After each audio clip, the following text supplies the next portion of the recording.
The sun's going down as I try to make my way through the crowd. Feeling alive, I love being by your side, it makes me shine. We got one summer, so let's make it count. You make me feel like everything's alright. Let's dance our problems away in the night. Love being right next to you.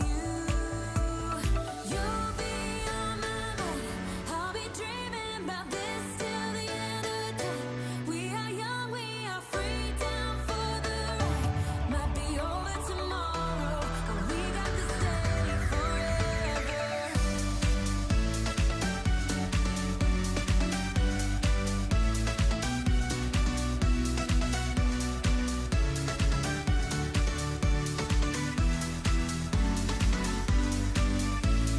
Do you hear that sound?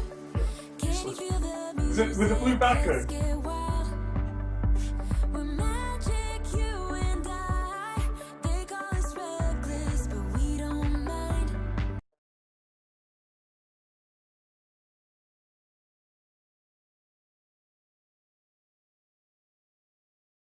Doesn't matter.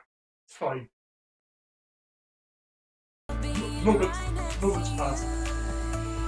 You'll be on my mind, I'll be dreaming about this till the end of time. We are young, we are free, down for the ride. Might be over tomorrow,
So you love me someday. We'll all be free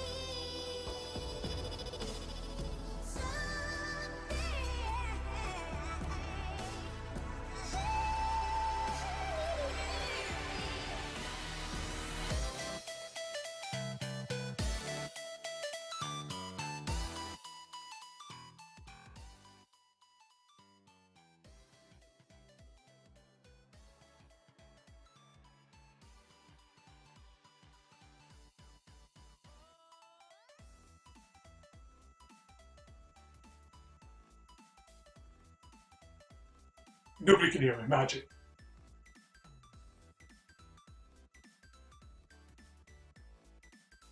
I can speak, yes?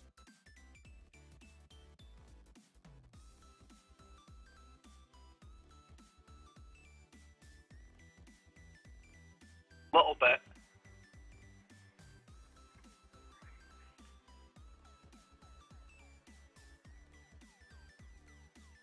It's Hi, not saying Chris. anything. Hello, I can hear you now.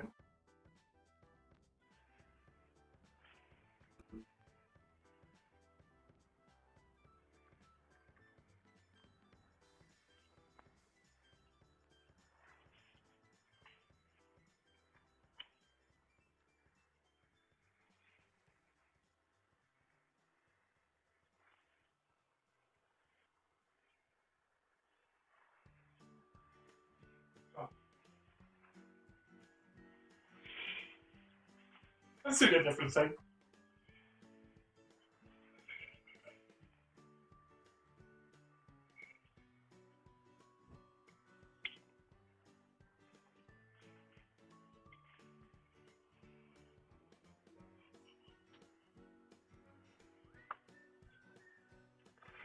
I'm smelling dram number 1.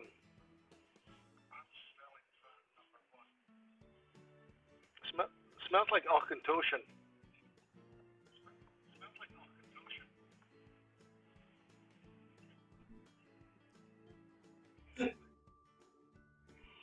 Ooh.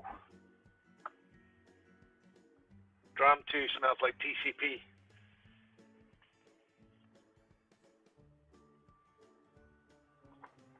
Alright.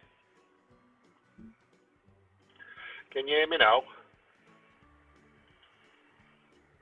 No, but close enough, close enough.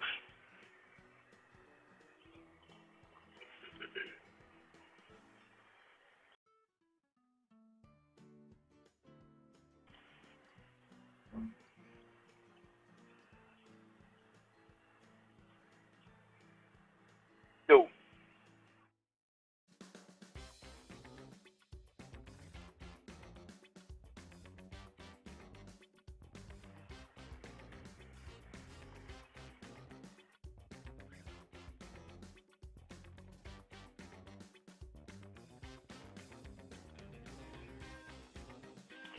No. Dram 1 in my hand.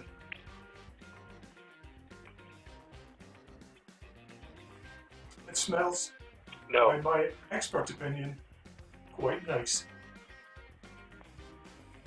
Which one? Number 1. Ah.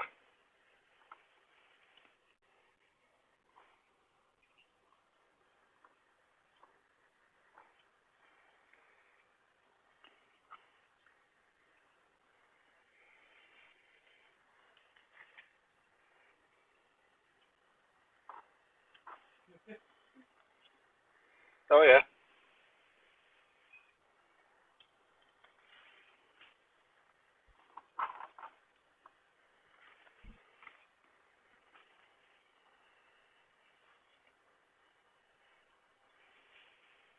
But we are here.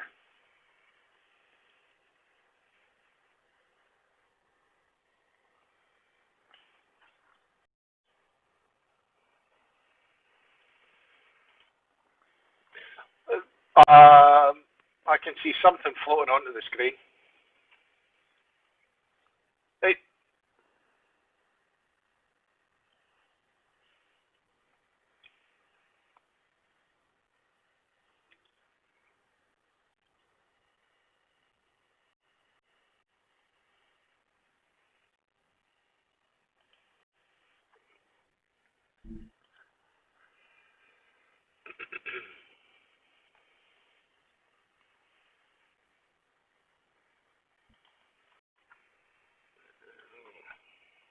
Right, hold on. I should be working now. Right. Oh, there's the audio. See, that's me now got the audio working into the actual chat.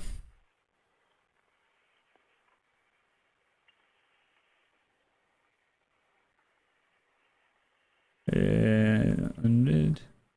What was he sending a photo of? It was slightly to the side. For me, that was me. That was me sending in the accidentally sending in my chat page. So it wasn't Joe doing anything there. So right, see the mouse button. That's my mouse. It's going there. So can Joe hear us? No, Joe can't hear us because he's on mute. If you look at the bottom of the screen there, we're muted in here. But then when he starts talking, I mean, so I can switch. I'll switch Joe on just now, so you can hear what he says. Can you hear Joe actually? Yeah, I can hear him. All right, okay. But I can hear him on top of everything else, so it's quite noisy. Right, is that better now? Me too. That's better. Right, okay, No, I sorry. can't hear Right, okay, so you can't hear Joe now. He's gone away. He's going to be Pitch black background, which I've been trying to sort out. right, okay, so I can hear him again. I've got the fader for that then. Right, that's cool. So always at the start of something, as Chris says, it's about, like the first 5 minutes is Bruce trying to figure out the audio and trying to get it to work. So that's fine. So how have you been? Jamesy? It's Friday. It's my day off. All right. Well, yeah, I don't work Fridays. Never have. Only since Oliver started up another day at nursery. All right. So, work Monday, Tuesday, Wednesday, Thursday. Stay-at-home dad on a Friday. Right. I'm just going to copy this. Copy this. So, if... Oh, we have. Hey, Rosa. We do have... Ah, here we go. There's a message in the Chris's chat. third arm. No, I don't know why he's got my picture in it, but Susan Shacken says Chris looks very serious. I always look serious, Susan. Oh, there's Rosa. Good wave. There you go. In fact, we'll do this here. You gonna wave? She can't hear you. I've got headphones on. All right, okay. Everybody says hello. Everybody does say. Oh. Hello. So what's going to happen is that Joe's going to start in about 5 minutes' time, and I think at which time we might have what's his name? Who's the other boy? The boy's below you, next to you, on the screen. Kev. Kev might join us. Ginger one. The ginger one. Ginger spice. Oh, if we're the Spice who would we be? F for the Spice Girls. Yeah. Let's see, it's a 3, Spice. 2. Spice up. Stout Oh, I loons. think it might be scary. Stout up your life. Stout girls. Oh no, I'm trying to get this posted. I create post. Fact. Let's do this way.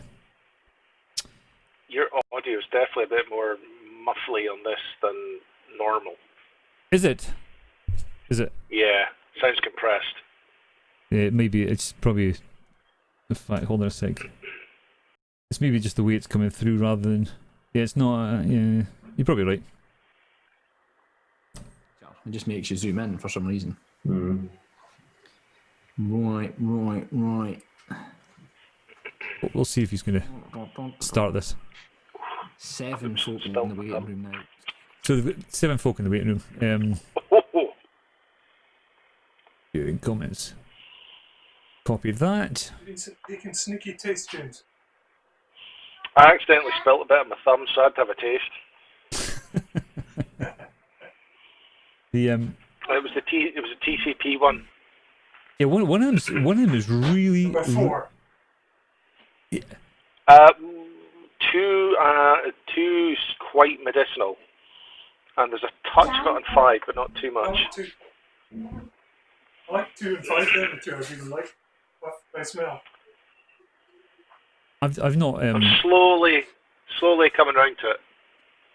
I've not. There was one I opened. There was one I opened, and it spilt on my it spilt on my fingers. So I had to kind of taste it. And it was very medicinally. So I think it's That's literally what just happened to me. Is that right? Yeah. And, she's got long legs, as they say.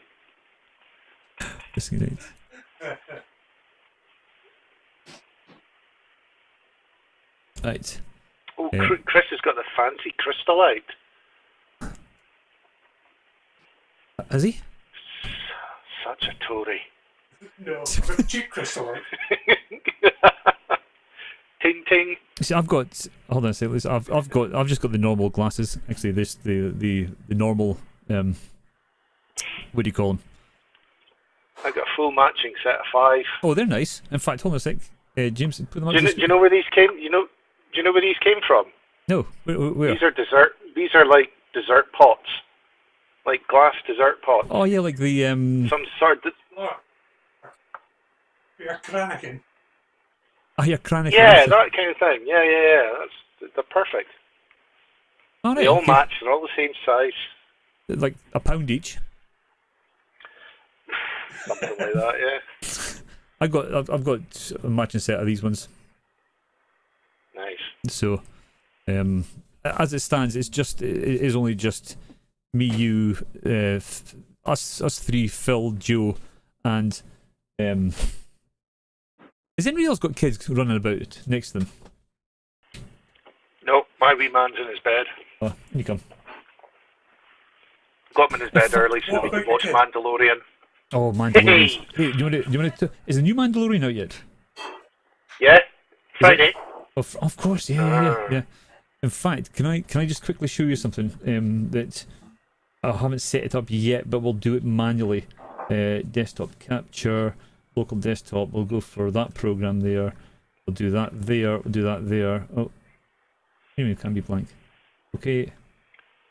There we go. Let's.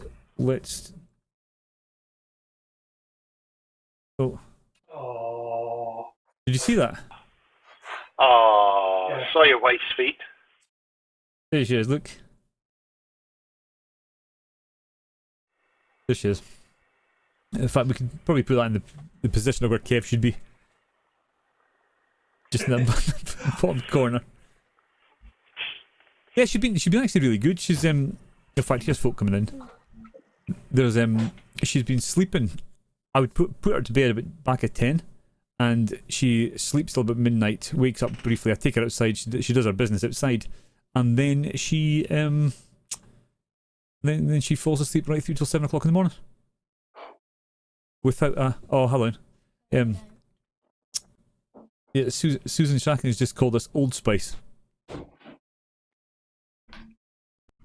That's probably fair. It's probably fair. Right, listen. What's Joe saying? Ready to try some under £35 drams. Here we go. We're all excited for that. Aye, definitely. Give it another couple of minutes. Evening, Joe. Oh, you can't hear you. In fact, I'll switch the audio on, and you can. Trains heading out to the west coast. Even. And then on the other side, which is very lovely to see, definitely got a good platform wall here. This was the trains. Joe looks very serious here. I Well, he am. can't hear us. Oh, he can. He is. Hi, Joe. Hi, who's that that's talking just now? It's Jamesy.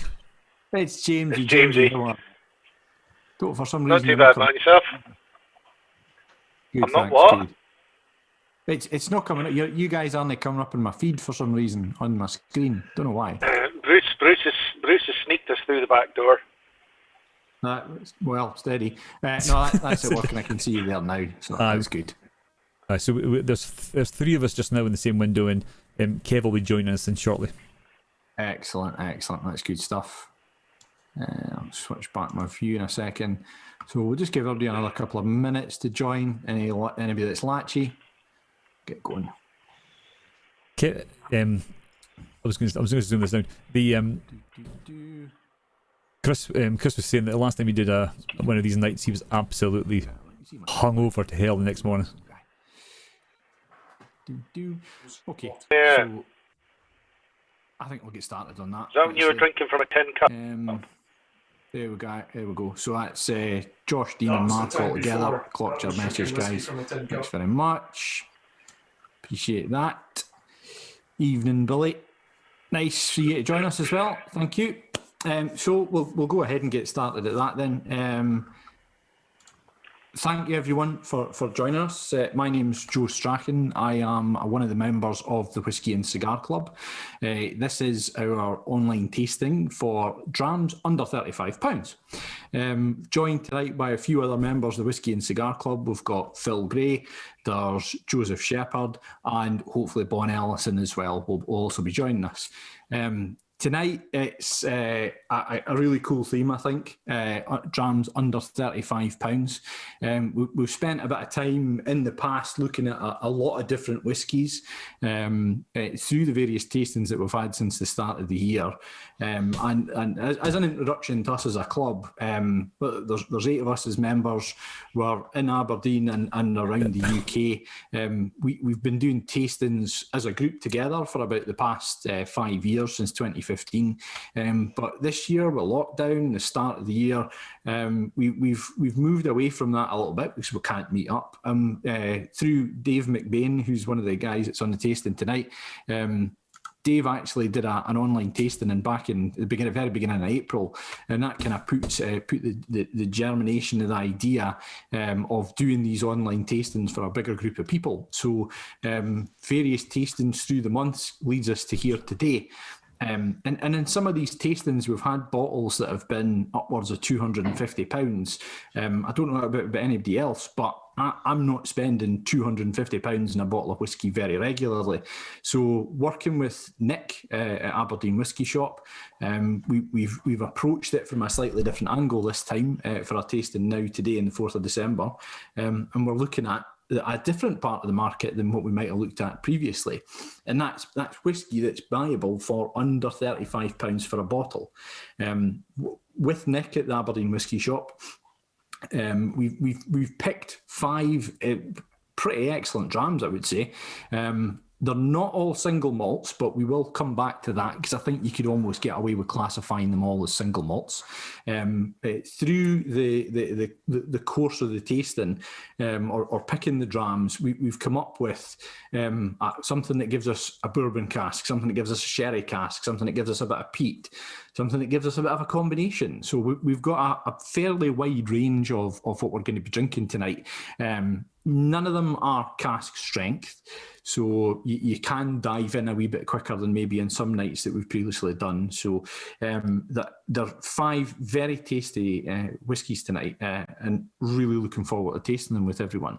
A quick welcome to people who've been here before. If you're joining us not for the first time, welcome back. Really appreciate you joining us again. If it is your first time, again, welcome. Hope you enjoy it. These sessions they're interactive. They're more fun when we get questions and we've got a discussion going. When we taste the whiskies, when we nose them, when we taste them, we want people to be involved. We all want to hear what everybody else is getting from the whiskies. So please feel free to shout something out. If you don't want to shout out, use the chat that's on the Zoom. Ask any questions. We're not experts at this, the boys in the club. We are amateurs and we have a lot of fun with it. And we can try and answer questions as best we can. And there's possibly other people online just now in the group who can answer your question. So if you want to ask something, either shout out the question or put it into the chat. It's the more interactivity we've got, the better the sessions are. Quick note on a few of our helpers or sponsors, if you will. There's Aberdeen Whisky Shop. Nick at Aberdeen Whisky Shop's a great help. He helps us pick the drams and he provides the whisky for these tastings. We've got Kev Mitchell and from Border Digital on.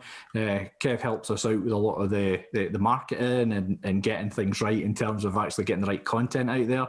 And then we've got Bruce from Cameron Brulafoo, who is also helping us a lot with the IT side of things and trying to make us a wee bit slicker in terms of what we're presenting. And you know, we're amateurs at this. We're having fun with it, but we do try to make it more, you know, look a little bit professional at the best of times. Like I said, use the chat if you've got any questions. If you are taking any photographs tonight, please feel free to take photographs, whether it's your setup, your whiskies that you have in front of you, your glasses as you do the tasting, whether it's a screenshot of me and my big handsome face. If you're going to put it on social media, whether it's Instagram or Facebook, we are on Instagram and Facebook at Whisky and Cigar Club or / Whisky and Cigar Club for both of those forms of social media. And if you're going to use a hashtag for it, hashtag Whisky and Cigar Club. The other hashtag to use tonight, if you're on Twitter or anything like that, is hashtag drams under 35. So if you are on social media and any of these things, please put it on there. Please tag us in it. It's a bit of fun for us more than anything else. So with all that said, introduction to the drams, the theme under 35 pound drams. Let's get started to the first dram of the night. Everybody thumbs up if we're ready to go? Let's rock and roll. Okay, so you've hopefully all got on your tasting mat in front of you the 5 different drams. We're starting with dram number 1 tonight, of course. I take it you guys printed out your dram sheets, did you? A couple of weeks ago, we did start with a slightly different order, and then it was the Chivas 18-year-old one. So, Me neither. dram number 1. Right, so we are muted. That kind of golden amber colour. It's got a lovely hue to it. I don't know if you can see that, if it comes across very well. There you go, look at that. That's beautiful, isn't it? Lovely colour there. Not a huge amount to describe in terms of the legs on the glass when you swirl it around. They break reasonably easy. It isn't, like I said, none of these drams tonight are cast strength. If they were, we'd be seeing, you know, the alcohol stick at the top of the glass and slowly come down there. Not particularly viscous dram, but again, a beautiful colour. I think the colour itself is going to start giving you a bit of an indication of the background to this dram itself and what type of cask it spent its time in. Anybody else got any thoughts on the colour of that? Or I have no idea. The legs on the dram? It's quite light, is it? No. Cool. So on the nose on this one. So I've done my tasting notes on this. So I'll describe what I'm getting off it as we go through it. But if people want to unmute themselves and give us a shout about what they're getting from it, that'd be brilliant. The more we get out, better, as I said. So what's the thoughts on the nose of this one then? Yeah, definitely loads of citrus, Joe. Orange, I'm getting. Definitely, you do get that in there. A little bit of grapefruit as well, I would say. Toffee. What was that? Sorry, Tracy? Bit of toffee. Aye. Light toffee. I thought you said coffee. Yeah, I've got that as well. A little bit of spice. I think there's... I'm not picking up a huge amount of spice on the nose on it. I get that you are. And it can be that I think you're getting something that's a bit malty out of this, and possibly just a touch of oak in it as well. No, you said pineapple in there, Joe. What was that? Sorry, Jeff? A bit of pineapple for me. Yeah, tropical. Oh, you get Green that? apple, that kind of freshness. So basically, lilt. Now that you say it, but I also get on this. It's an initial quite a hit of alcohol. A little. There's a honey sweetness to it. It's funny, aren't it? I also get a hint of peat. There's just a very faint hint of smoke. You know what I mean? Yeah. But it's very light. It's not anything that's overpowering or is going to take over the actual dram itself. And then I think it's almost, there's a floral note to it too. if you look at your tasting wheel, if you've printed out your tasting mat or you have it on the screen, the different descriptors that are on it in that centre section there, peaty, floral, woody, etc. So for me, this has got that. It's a leafy, almost natural floral nose to it too. Definitely getting that in there too. So, but a very nice nose, something that's got. You hear all the different descriptors there. Remembering that this is a dram that's under £35, so this bottle is under £35. You're getting a lot of complexity that you possibly wouldn't have got, or you wouldn't really assume that you would get for something that's in that price bracket. So I do think it's an excellent first kind of kick-off for us in the nose. So, right, we'll dive in now unless anybody's got any other things into the taste. So, Slange, cheers everyone. Cheers. Cheers, Jamesy. Cheers, Chris. We've actually got a... Cheers. There is actually a... So when you're going in with that first taste, tiny little sip, swirl it around your mouth a little bit, try and coat the inside of your mouth, your palate, top of your mouth, etc. And then you're going to start to get that development of flavours as you go through that process. I'm really glad that I had spicy fajitas before this taste. Really helping all the flavours come through. That's it. That's how you set yourself up for a whiskey tasting, is to have something that's going to annihilate all your taste sensations. So that's good. Appreciate that, Chris. Thanks for thinking of us. But were the spicy fajitas good? Did they come out on a sizzling tray? They were served in the pan and they were adequate. I cooked them, not the wife. Well, there you go. I was about to say. You're playing nice with fire and that with you. Exactly. She's still up. That's drinkable. What do you think of that, guys? Really nice. Tastes familiar. Taste. Come on, somebody shout out what they're getting on the taste for this one, please. Okay, I'll go, Joe. Banana rum. Oh.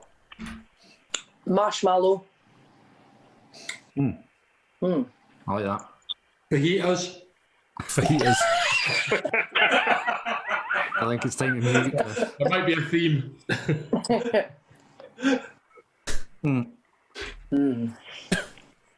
I think it's Malty biscuit, Jack. Malty biscuit. So the maltiness I think flows through in this one from the nose to the taste.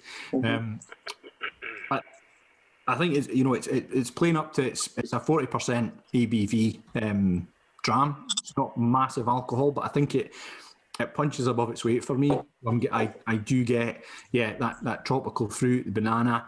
I'm not sure the marshmallow for me personally, but I can see why you would get that. I think it's very sweet. I think it's unoffensive.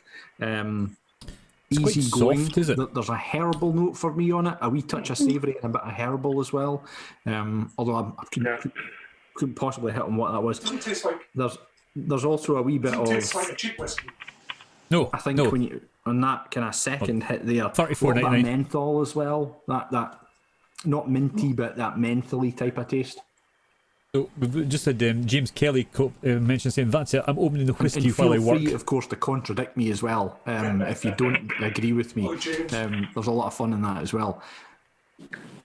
I get a little bit of raisin through it as well. I do think Matthew had said there in the nose that you got a bit of spice. I definitely think spice comes through in this towards the back end, and it might have a bit to do with the casking there as well. Chris and Dave have both said in the chat getting a woody flavour, so that'll be oakiness coming through from the cask again, and Leighton's saying you're getting a little bit of hops on that as well. Yeah, I can see that too. Very tasty. That is nice. Quite a strong finish on it. I think it's really nice for considering what this one costs. It's super tasty, I would say. You're getting a lot out of it.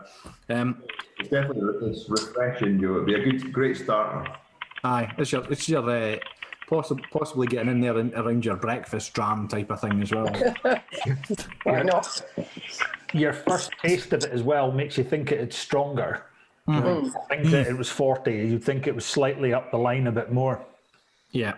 I'm almost on the taste as well. I get a little bit of brown buttered toast. Not to be a little bit funny. And then I also get the green apple as well, again coming through, just in that high level kind of note there of green apple as well. Finish wise, I think it's actually on the first sip, it's quite a short finish. I think it develops on its second or third sip into a little bit more depth to it as well. I would buy that. Spice, Yeah. and then I don't. So, what, is anybody getting any particular flavours on the finish? There's one for me that I think you get on it. It stands out quite a bit. See if anybody can have a guess at why. Anyone want to have a chance at it? So for me on the finish, I actually get a lot of chocolate there. It's like a galaxy chocolate almost in that. There's a lot of sweetness, and I really do get like a galaxy chocolate almost in the finish. It's really nice, I think. I'm getting like brown sugar, demerara sugar, almost plum at the end. No, that's a good shoot. I Taste of plums. What's that? Sorry. Was that a taste of plums she's getting? It is. You can't take some people out, you know that. No, it's fine. It's only dram 1 as well. So I think Definitely an appleiness. That's the mic off. Through from the nose. Yeah, I definitely get that as well. In terms of, we've got pipettes there. If you want to try it with water, I haven't tasted any of the drams tonight with water. Because I didn't have the opportunity to. But it may be, if you want to add water, I would suggest you add a tiny little drop to it. If you enjoy the dram the way it is, stick with that. You don't have to add water. But if you want to experiment a little bit, add just a tiny touch of water. You can always add more. You can't take it out. So if you want to do that, and do it, just shout out. Let me know what you get with it. I know quite a few people do like to try it with a bit of water in it as well. Would you? I think what's everybody's thoughts on that first dram? That's a nice Opened up quite well. dram, Okay. There you go, a tea time dram. No, even a breakfast, a tea time. Tea time dram. Very easy drinking. Not a and breakfast nice one. start to the night. Aye. I think it does. It leads us in very nicely, and it's when I tell you the price point of this, and I've got a few slides with some information on it, although I believe that the slides might not come up brilliantly. I will put them out on both our Instagram and Facebook pages. And if anybody wants it, just email us the slides so you get the tasting notes as well. Email the club at whiskeyandcigarclub@gmail.com. Anyone tried it with a bit of water?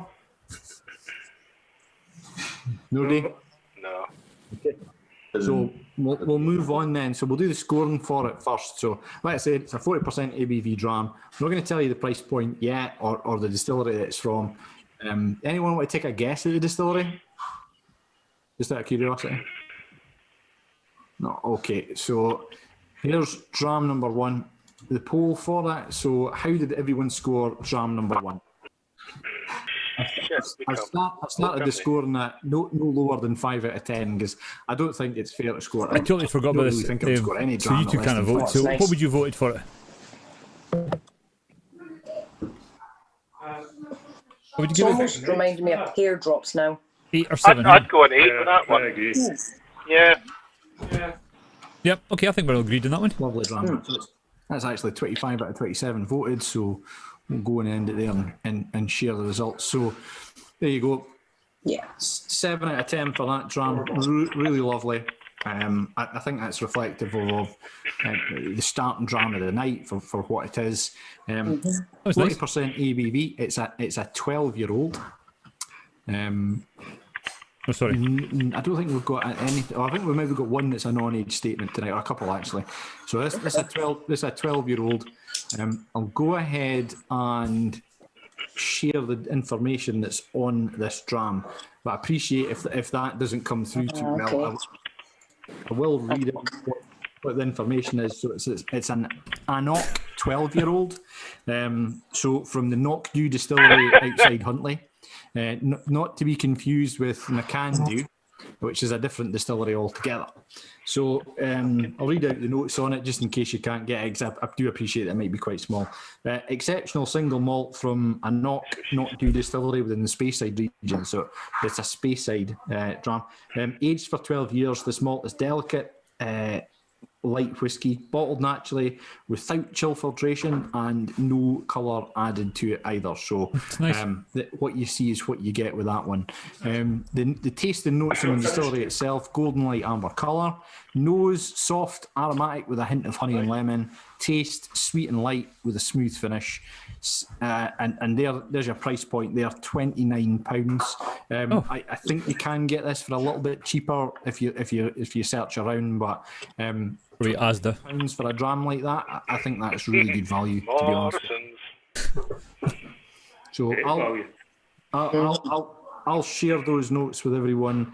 And slides that accompany all the drams tonight. Make sure everybody gets a copy of that just now as well. So we're going to score in there, mostly 7 out of 10 for that. So I think that's a great start to the night. I think it's a really tasty dram there.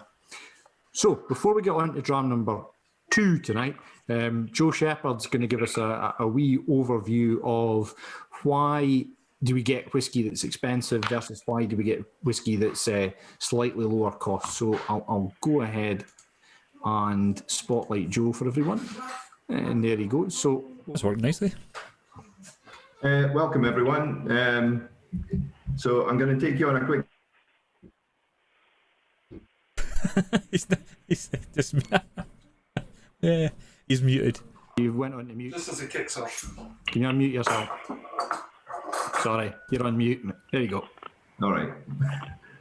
Welcome, everyone. So I'm going to take you on a quick dash through the main factors that influence the cost of a bottle of whiskey. I'm not going to get into duty and tax and all that horrible stuff, but it's really about what the distillery does and how they get it out there. So I've got 10 points. I'll work through them each in turn. The first one is really the obvious one, that age matters. If you pick up a decent bottle of whiskey, and it's likely the first thing your eyes gravitate to is the number stamped on the bottle. Obviously, an older whiskey will typically cost more because it takes more time to age it. More of that evaporates over time through the angel share. And whilst older whiskey often comes with a higher price tag, it doesn't always translate to a higher quality whiskey. But I'm quite happy to challenge that if anybody wants to, hand over some freebies. The second thing is quality. Brings us to the sort of complex world of whiskey quality and what that is. The formula for making whiskey is really simple in theory. It's grain and yeast and water, but it's the variations of these constituents. It's not the what, it's the how, paired with the aging process that ultimately defines a distinctive flavour profile. So as such, the quality and hence the cost of a whiskey is determined by a few factors. The cut. So in batch distillation, the distiller has to decide when during the run he's going to start and stop collecting the distillate. The reason's because not everything coming off the still is good to drink. You've got the 4 shots first, and the first stuff to come out is actually poisonous, typically methanol, and that's thrown away for obvious reasons. Then you get the heads. So this stuff isn't the greatest. It says gives you a massive hangover, won't kill you, but it typically gets recycled into the next run of the stills. So it's not actually wasted or thrown away, it's just put back into the next run. Then you've got the heart, and this is the good stuff, nice, clean ethanol. Then the tails. The tails have lots of flavour compounds, not always all good. It can make the whiskey interesting. It also gets recycled into the next run, just like the heads. So when making the cut, the distiller decides how much of the heads, hearts and tails he's going to collect to be matured and eventually bottled and sold. In turn, higher quality whisky may have no heads and just a little bit of tails for the flavours, but not too much. The whisky's more expensive for the distiller to make because the yield's much less. There's also automation. Modern technology allows consistency and repeatability of the structure and monitoring of a run. Many distilleries are largely automated now, such as Glenbergie, as opposed to those that are have more of an artisan approach, such as Springbank, where everything's done purely by hand. Thirdly, temperature and weather. The rate of maturation is significantly affected by climate. Fortunately, it's always cold in Scotland. Warmer temperatures yield a faster aging process, which can take a fraction of the time compared to those that are aged in Scottish distilleries. Faster production and higher output can in turn make whisky more affordable. However, higher temperatures also mean, higher fluctuations in temperatures also mean higher evaporation. So the distiller may have no choice but to bottle at a younger age. A good example of temperature fluctuation and higher temperatures would be, you'd see that in rums, where you typically get younger rums. And a good example is Kavalan, which typically releases younger expressions, and that's because of the high ambient temperatures in Taiwan. The fourth thing is water quality. Whilst it's relevant that different water sources will yield flavour profiles, for Scotch, I think it's much less of an issue. Distilleries in Scotland typically use their water source as a marketing opportunity, and emphasis is placed on the crystal clear spring waters and the high quality of the water generally. Might be different in America, might be different overseas elsewhere, but I don't think it's a problem for us, to be honest. Storage. So the longer the aging process takes, the more storage, or the more you're occupying storage real estate in the warehouses, and therefore the next product needs to go into further capacity. And therefore, a distillery with limited capacity has to push through more whisky of a younger age. Think of it like rent for bottles of whisky, with the final bill being passed on to the buyer. Sixth, casks. The world of casks is an art form in itself.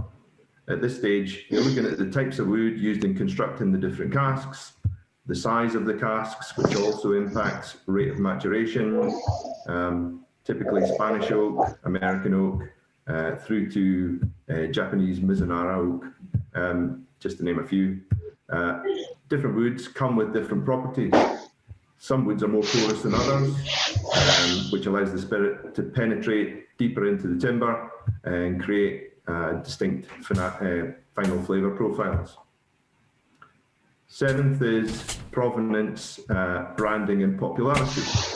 So this is all external factors that determine whether a whisky is cheap or expensive. Reputation, market branding, all the marketing stuff, all that murky, horrible stuff that pushes up the price for no good reason. Region also has a lot to do with it, as does how much a company thinks they can get away with charging. You just need to look at the recent, well, maybe not so recent, but last year, massive price hikes from Balblair as an example. There are some excellent Japanese whiskies out there, but they're so overhyped. You see hugely inflated prices at the moment, and the bottles just aren't worth the liquid that's in them anymore. Some controversial. Technically Japanese. I don't want to get into too much of a rant about this, but take for example Ben Nevis Distillery, which they basically ship out a lot of the new make to Japan to be matured as Nika. Eighth is rarity, and with more hype comes more demand for limited product. The effect of this is more to do with conventional economics than the actual whisky itself. We see limited editions, limited releases, small batches to single casks, all being common things we see on the shelf in the whisky shop. And then investability. This one doesn't take much of an explanation, but a rare, limited and expensive whisky will tend to appreciate in price. And with every change of hands, the price tag just seems to get higher. Collectability falls under this category, and the irritating practice of bottle flipping. buy-in for the sole purpose of selling on to a secondary market to make a profit. A good example of these being the recent Ardnamurchan and Rassi first releases. You go into any auction app website, you'll see the whole thing littered with them. And not always actually attracting that much of a premium, which I think is quite good, serves it right. And then you get to the packaging, which is finally just pure marketing. Beautifully crafted whiskey cases add to the final price of the product. A cheaper whiskey will never be sold in an elaborate case, simply for the fact the case will probably cost more than the whiskey itself. Luxury whiskey, however, needs the aesthetics rather, and presentation to justify the asking price. Macallan have a partnership with French crystal maker Lelique, and it's not uncommon to see 50-year-old single malts coming in a hand-stitched leather-bound case lined with silk and the like. So whilst all these factors play into the designation of cheap or expensive whiskey, it's not always consistent. There are excellent 3 to 5-year-old whiskies on the market, and so I've read average 40-year-old plus ones. But again, I'm happy to test it. Quality of the cask has got a lot to do with it. Fortunately, we can still get our hands on some banging drams for under 35 quid, and as today's tasting will demonstrate. So it's time for me to hand back to Joe for dram number 2. Thank you. Brilliant. Thank you very much, Joe. Really appreciate that. And I think a lot of the points that you touch on are absolutely borne out in what we're having tonight in terms of drams. So you've got that one there, a knock, not a distillery that's massively well known or well marketed. 12-year-old, quite young. None of the drams. I think that's probably the oldest one that we've got tonight is the 12-year-old. So yeah, if you're wanting to kind of swim in that lower cost end of the market, you're likely to be looking at, all the factors that you mentioned there are going to come into play on that. So thank you very much, Joe. Really appreciate that. I'll just take you off spotlight just now. Oh, that's you muted. Hold on. Just to give him a second. I have to work this one. Spotlight. There we go. So we'll get moving on now to dram number 2 for tonight. Here we go. So here we go. A little bit darker in colour, this one. So hopefully everybody's got their glass ready. We can get moved on to this now. So a little bit darker in colour. I'll hold that up to the glass there like that, to the camera. Hopefully you can see that. So a little bit darker. Again, possibly lending itself to the nature of the types of cask that it's spent some time in. Maybe a little bit different mix to the very light colour of dram number 1 of that Anok. Again, low ABV, although slightly higher on this one. If you were drinking this in the US, this would be the minimum ABV that you would get a whiskey at. And for us, it's at 43%, so it's just above what the minimum is for the UK. So 43% in this one. Again, I didn't know that. Not a huge amount to be gleaned off the legs on the dram and the glass as you circle it around there. Again, have a look at it, see if you can catch any of the legs that sort of appear in the glass. We'll dive in the nose. Again, please feel free to shout out or chuck in any comments on the chat. It would be really good to hear and get more people's feedback on this one. So let's dive in with the nose. It's quite familiar, actually. PCP. So a different nose profile from the previous dram. Very different, I think. I'm going to unmute now. What's the thoughts on this one? What's the feedback then? Come on, let's hear some. Definitely getting the smoke in there. Yeah, James definitely. So James says TCP. Smoking TCP. TCP. No, I don't get All right. I'm getting fajitas from this one. I've left the pan on, sorry. Well, so the peat smoke in this one. So interestingly, my first impression of the nose on this one, when I nosed it a couple of nights ago, I always think that you're the biggest senses of the 5 senses that we have. The one that's the most evocative for us, memory-wise, is our sense of smell. And when I nosed this glass 2 nights ago. German The sausage. smell that it reminded me of initially, and the first thought that came to mind Which is? was the coal shed, the old coal shed at my house where I used to stay in Fraserburgh when I was a wee lad. And that, for some reason, that was the first thing that came to my mind. There's a smell for me in this one of wet coal on it for some reason. I get that. Yeah, definitely get that. I think there's definitely a wee touch of Germaline in there. I'm getting like like that smoked German sausage or smoked cheese. The German. You know the Set James off again. Smoked sausage cheese. So there's definitely peat smoke in this one, excuse me. But there's also more flavours as you work it down.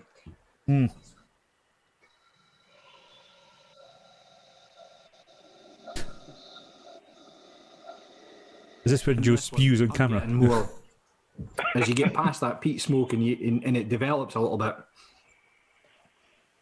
There's definitely spice in there for me. There's cinnamon. Excuse me. COVID. Right, you say it again. And there's toffee as well. Is that a repeating cough? I have a temperature and I have a sense of taste. Do I have to move back from the screen? I think if everybody takes a 2 step meters back, it's in the road. I'm getting a bit of Christmas pudding in there, bit of nutmeg. One cough and suddenly I've got corona. No, Tracy, I think that's a good one as well. That's the Christmas rules. pudding, a little bit of spice in there too, definitely. I get that. I'm getting a bit of butterscotch. I get fudge with it, so yeah, similar to that as well. Yeah. The more I go back, the softer the smoke actually gets. Yeah. 100%. That's totally right. I think as you smell it through that kind of time period of the nosing process, I think the smoke fades slightly, and I tend to start picking up the green apple that's in the background for me in this one, and also a little bit of citrus as well. Yeah. I get the apple. I get the apple. It's got ginger in there. Well, I picked up a bit of cinnamon on it, so you can see where you're getting that kind of ginger or nutmeggy flavour, that spiciness, and absolutely it lends it. That's part of the cask journey that this whiskey's been on, because it is a mixture of casks that you were getting in there. So, It's got that ginger dive warmth. in on this one, onto the taste in it. 43%, like I said, so it's a low ABV, but clearly when I took a sip there just now, caught the back of my throat. No, so slange, everyone. Cheers. Slange. Cheers. Cheers. Slange. Slange. Ooh. So I would suggest that the smoke isn't really there on the taste. I think it's gone. It's in the nose, and then what I pick up on the taste isn't really the amount of smoke. But I've got the opposite. for you enjoy quite smoky whiskey, whereas I find smoky whiskey is quite in my face, so I can still pick that up on the palate. Whereas I'm used to taking Yeah, all I'm not just going to say. And Tracy's also getting that, and I think it absolutely might be reflective of that. I'm a huge peat lover, and this is a very easy drinking dram for me. Not my normal type of whiskey that I would go for, but I could drink that. That's nice. Yeah, it's not offensive. I think it's very. To it as well. What was that? Sorry, Joe. There's definitely a fruitiness to it as well. Yeah, I think it's very malty, smooth. It's got a bit of toffee to it. I get a bit of white wine notes in there as well. Almost a dryness from that. I'm getting a lot of dry green grass from this. Ooh. I think as well. You're getting, for me, licorice. You okay, Bruce? Yeah. Aniseed. Yeah.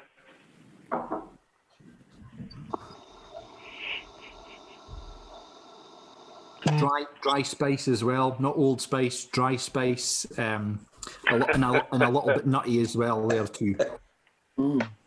Similarly to the nose, going back to it a couple of times, it's not as smoky on the palate for me now as well. A little bit aromatic. A little. That's a good shout. Tiny bit of cloviness. Cloves. Even a flavour. Very nice. It's a dram that's got quite a lot of depth to it for being under £35. You hear that, the different taste and notes that we're hitting on there, all the different aspects of things. And whether you're getting germaline on it or Christmas cake, it is.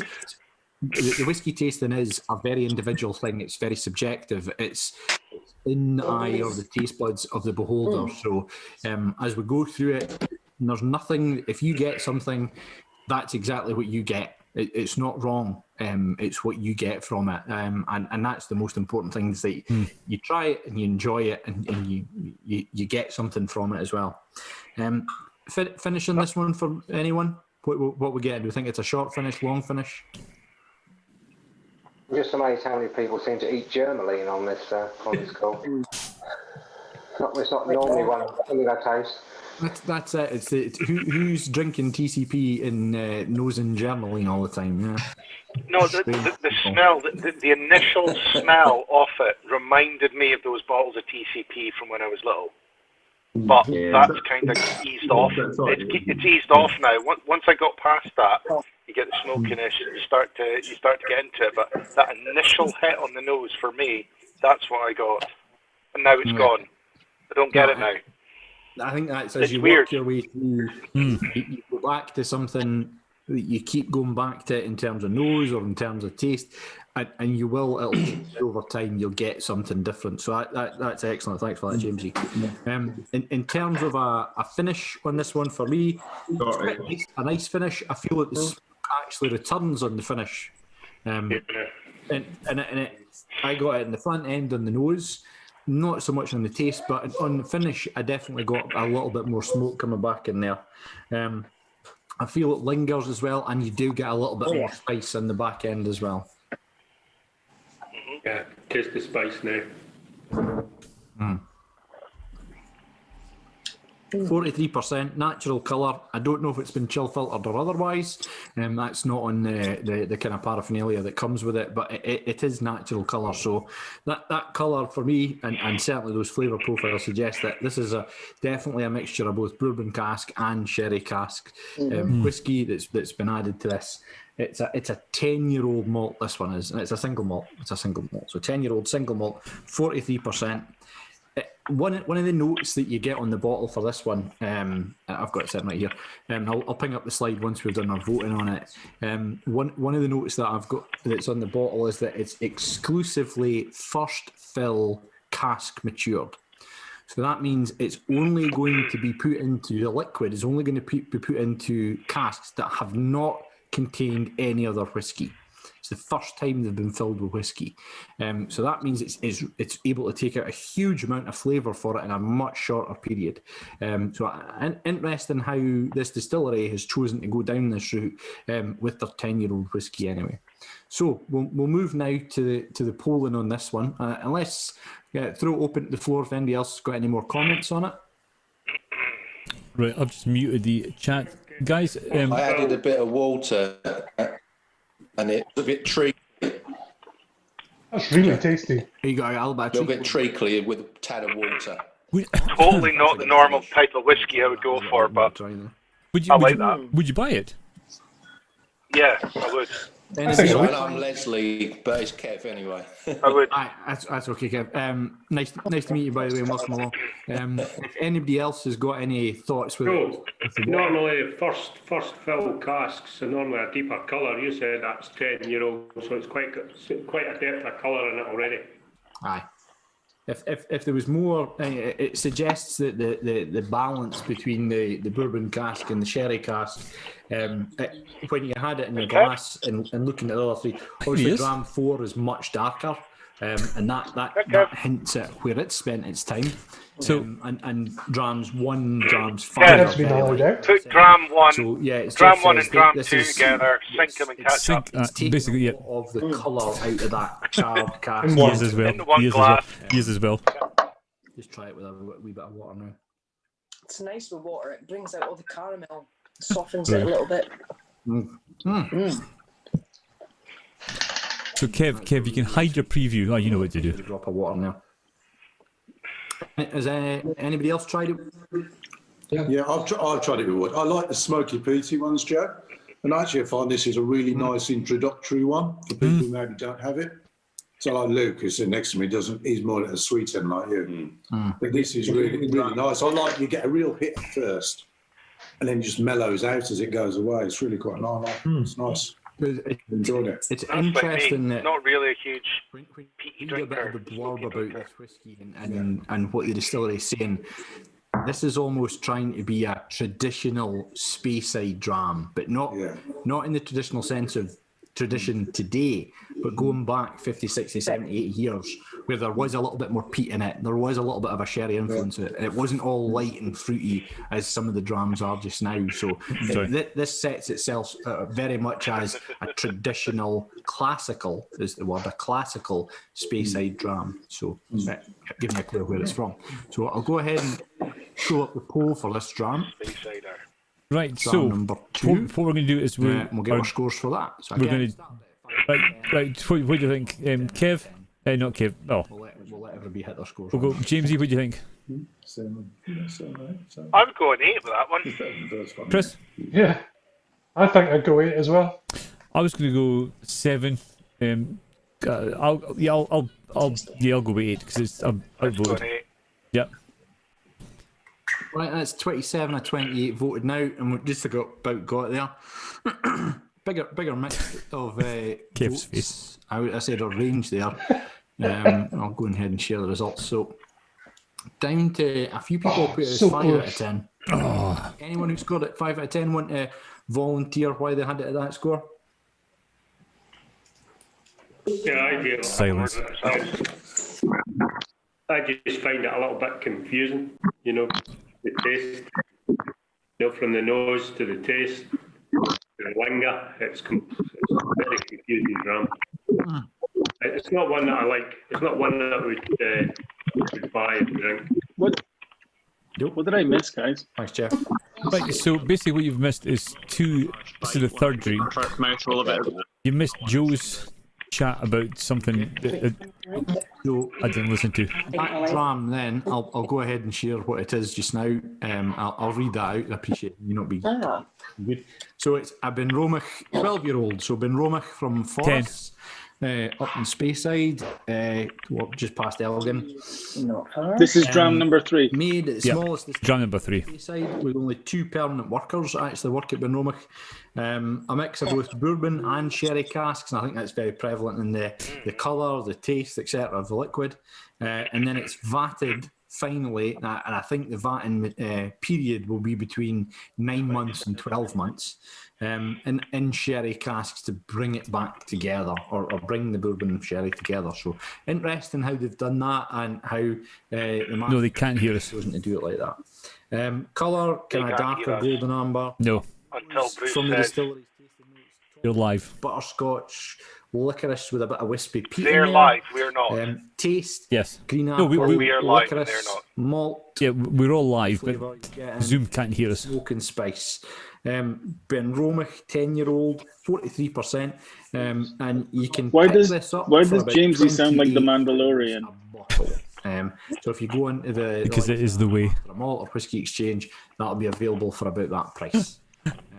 And it is interesting with some of the drams that we've had recently as well, or some of the drams we're doing tonight, that they have been available through Amazon as Black Friday deals. So they've been heavily discounted, which I think is quite interesting as well.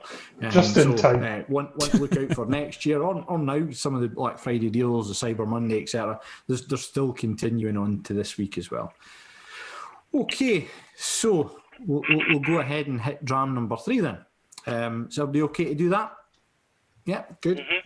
So dram number 3 tonight is a lighter colour. Oh, it is, sorry. Than dram number 2. You're right. I've been cheating. Definitely good. Saying again what type of cask has spent some time in. We'll introduce it in a minute, Kev. This is 40% ABV, this one. So again, looking at the legs on the glass there, not a huge amount to see, not much coming through. Kev's drunk half is. Focus. Bruce always makes this look so easy. Quite a nice light colour. So we'll dive in with the nose again. Everyone, feel free to fire in any comments on the chat or shout out what you're getting from it. So let's go in with the nose on this one. Brown number 3. What are we getting, lads? Get quite a very light nose. Very, very light. Yeah. It's quite light, is it? Like yeah. kid sweet sort of smell, straight off the nose. Nose will give you a lot of vanilla. Yeah, like a sweetie shop. Pear drops. Whenever I get like a Ooh, good call. a sherry cask, pear drops. Right, here we go. That's Right, what I get. I'm gonna unmute. Here we go. I'm getting pear drops. You getting pear drops there, Bruce? Mm. A bit. A bit. A bit. I would concur with that. James, you concurs. That's what. First thing I thought of was walking into the paper shop where they had all the plastic things round with the sweeties round the wall. And that's what I got when I first got that hit on the nose, like a It's very shop. sweet. It's very sweet. Boom. Fucking boiled sweets. Pick and mix. I'm also getting. It's a 10p mix. It's a 10p mix. Has it got like the wee also- sweetie mushrooms or the like the vampire? No. Like cola cubes, pear drops, all that kind of sweeties. You know, they pour them out and they measure them out in the thing and they put them out. Boiled sweets and sour Caramel bonbons. Aye. Kev, welcome. Good to see you. I'm getting shavings. I'm getting that new smell. You know when you get a Hot Wheels toy car and you crack open your Hot Wheels toy car. That's what I'm getting. Cellophane. Could be Chinese plastic. Yeah.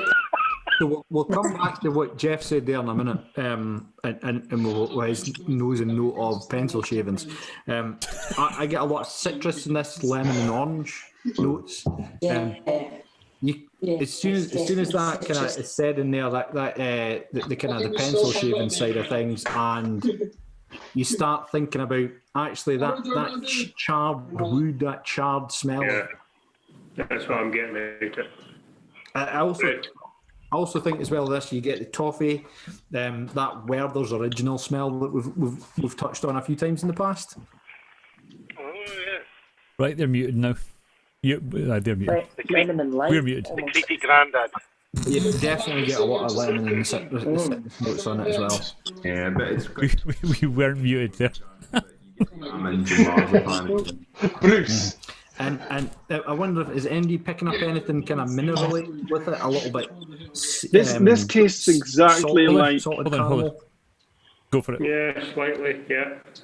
So that's probably one of the kind of key flavour notes of this distillery. Yeah. You're muted, Kev. Yeah. Salted caramel coming out. Yeah. Kev, it's a minute just to say. What are you saying, Kev? It tastes like I would expect a whiskey. Can't hear him. What was that, Kev? Sorry. It tastes like I would expect a whiskey to taste. And what I mean by that is I'm not overwhelmed by it. I'm not charmed by it. I'm not disappointed by it. It tastes like I would expect it to taste.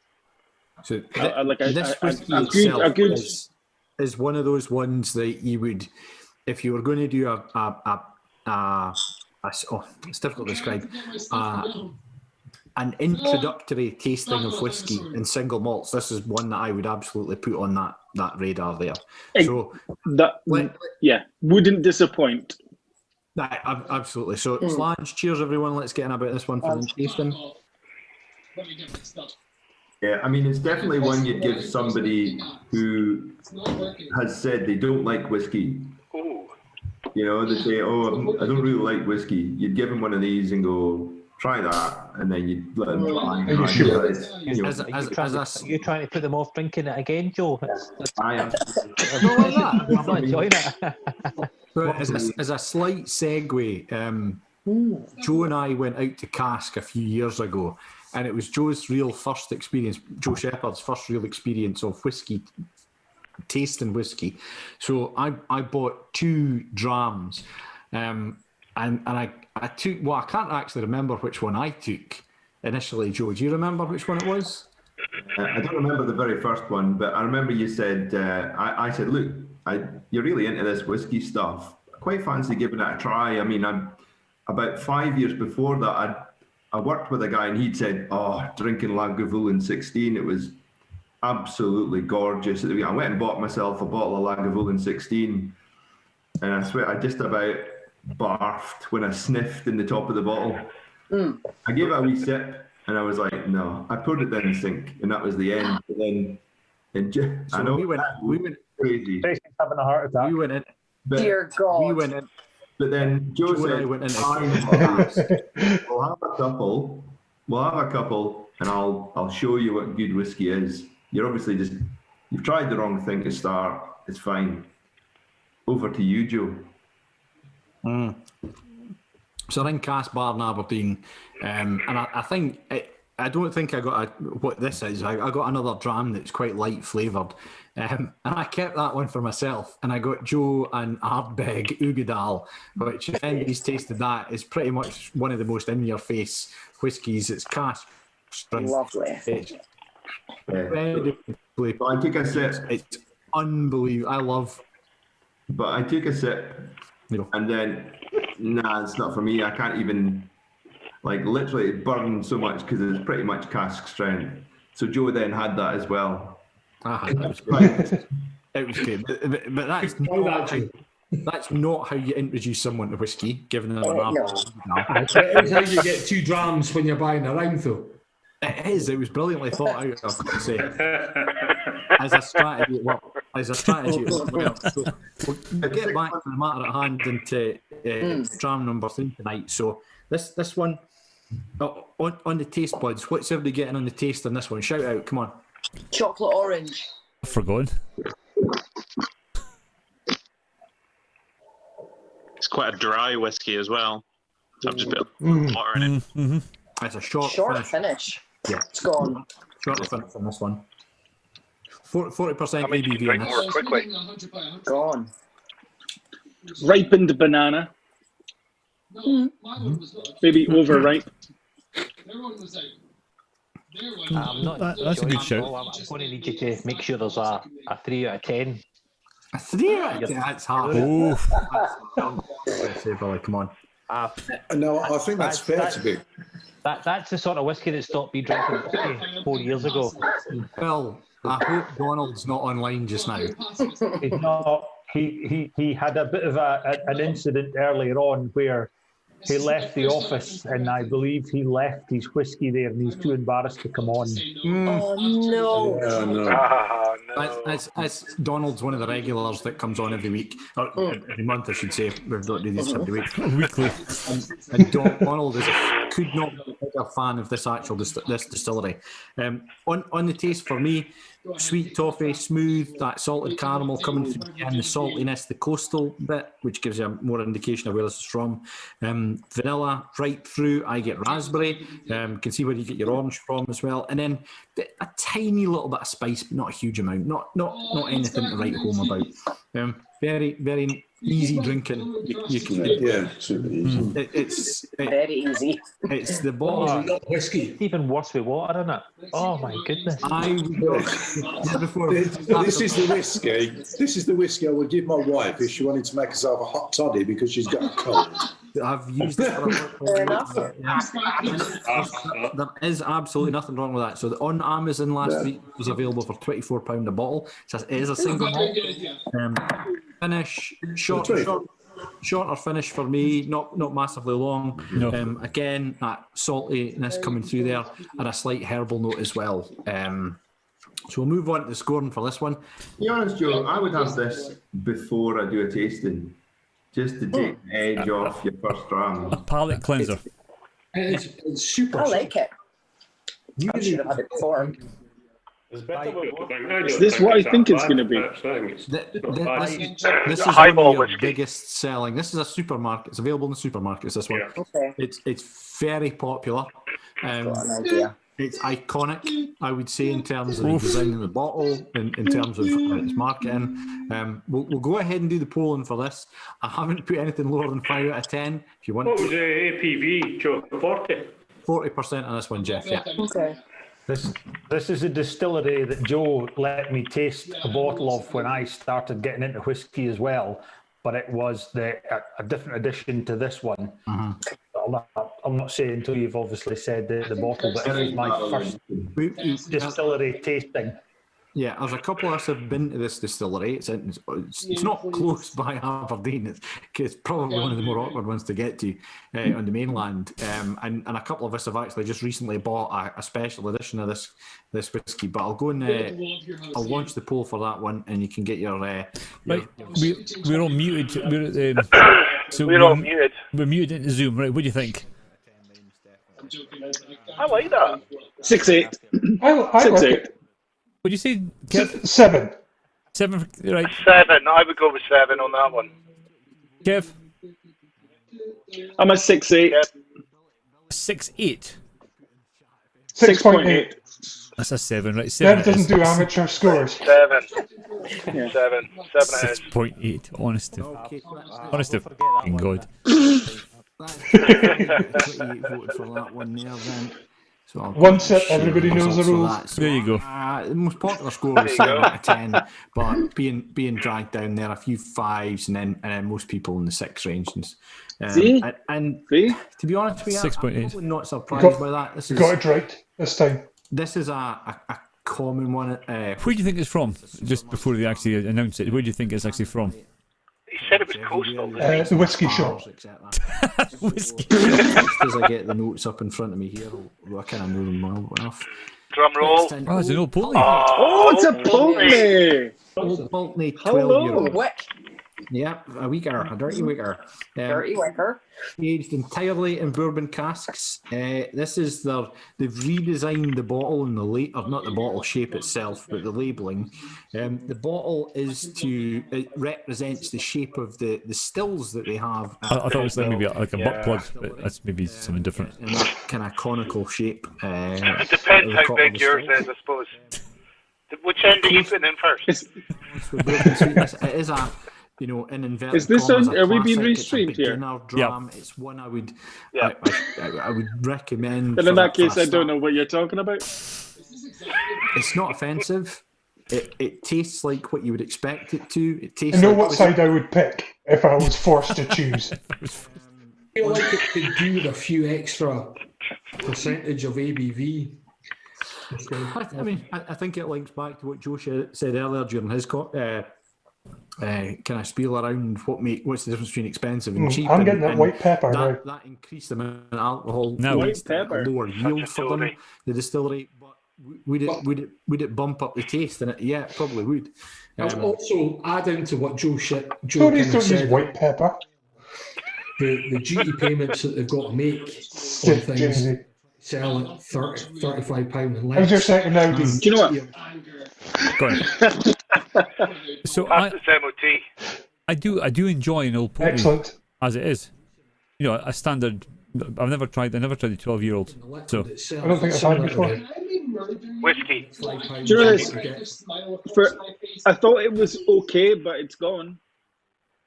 It was a high praise. On the nose, honeycomb, vanilla, tablet, oak, and I like it. See, if you I've see never the had screen, before. if you see it says chocolate, peanuts, mint. Is that shrimps? Coastal influence or what is that? Is that Citrus. Citrus. Oh, citrus. Citrus. Citrus. Does that say coastal? Does that say coastal influence at the bottom there? It does. That'll be the saltiness. Yeah. Yeah. The salty taste. I don't know what salty aftertaste tastes like. Just saying. That's the life. I think it was going Liar. at £24 on Amazon during Black Friday as well. So, for me personally, I think that's an excellent starter dram. If you're going to introduce someone to whiskey, it's put in here structurally as we go through the drams tonight, because we've got a very different flavour profile coming up next. For our I think this is the one that both me and Jamesy spilt on our fingers and had to lick off. break. So we'll see you back Right, 21:40. Let everyone take a wee Not break. mutually. Each other's Recharge your glasses if you're having a drink of water or beer or whatever with it.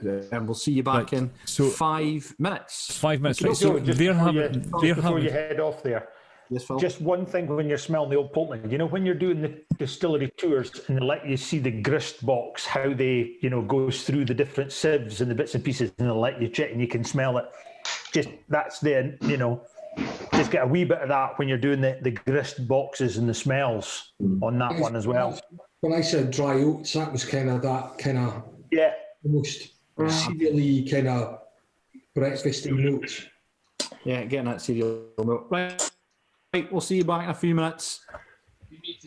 All right. So they're going to go for a few minutes. I'm going to see if I can get the screen changed to the 4 of us. Right, so it's just the 4 of us that's on just now. I'm going to quickly go and fill my water glass. That's all right. That's fine. There's no worries. So, Kev, we'll put Kev on the screen. Kev, no, this is Kevin Mitchell. Kevin Mitchell, how you doing? What are you having? What's that you're eating? I'll give you a hint. Chips. I'll give you a hint. I've got over a half stack of And curry sauce. Chips and curry sauce. There you go. So Kev, I've got Kev on the screen just now, and we'll get Chris back on as well. There you go. That's it. It's just the 4 of us. Hello. Me, you, Kev, and his chair. So, we were saying earlier on that we were wondering if you were like redecorating the house, Kev. Is that what was happening? Redecorating. Well, not today, unfortunately. Yeah, no, lockdown has seen many a coats of paint on my house. Yeah, this is true. But no, the better half was working late, so I picked her up, got home, cooked dinner, continental, and got her a drink, and then I got to sit down. So I was late. Sorry. Ah, don't be sorry. That's all right. You just managed to down some whiskies straight away, so that was fine. I haven't stopped. I'm roasting. I'm just checking out the pop situation and. Well, pop cam. Yeah, we've got pop cam. Yeah, we've got pop cam. Yeah, we've got pop cam. I don't know if you can see. Oh look. I know you can't see pop cam. Right. Okay. So how does this work? If you can't see pop cam, I'm just going to see if I drag this into here. Can you see pop cam? Yep. And see. Oh. There's something going on here, right? So you're taking the feed from your Ycam. Yes. So is that using the PC client? No, it's just it's using in James has gone all James. James has gone all James. It's gone all vmix. In fact, what I'll do is I'll go and get her. Hold on a sec. Hold on. Back a minute. If you built the best house, let's do that. Guys, can we get you the best house? Hello, sweetie. Hiya. Agnes says hello. Oh, Agnes. Right. Okay. What are we going to do, bro?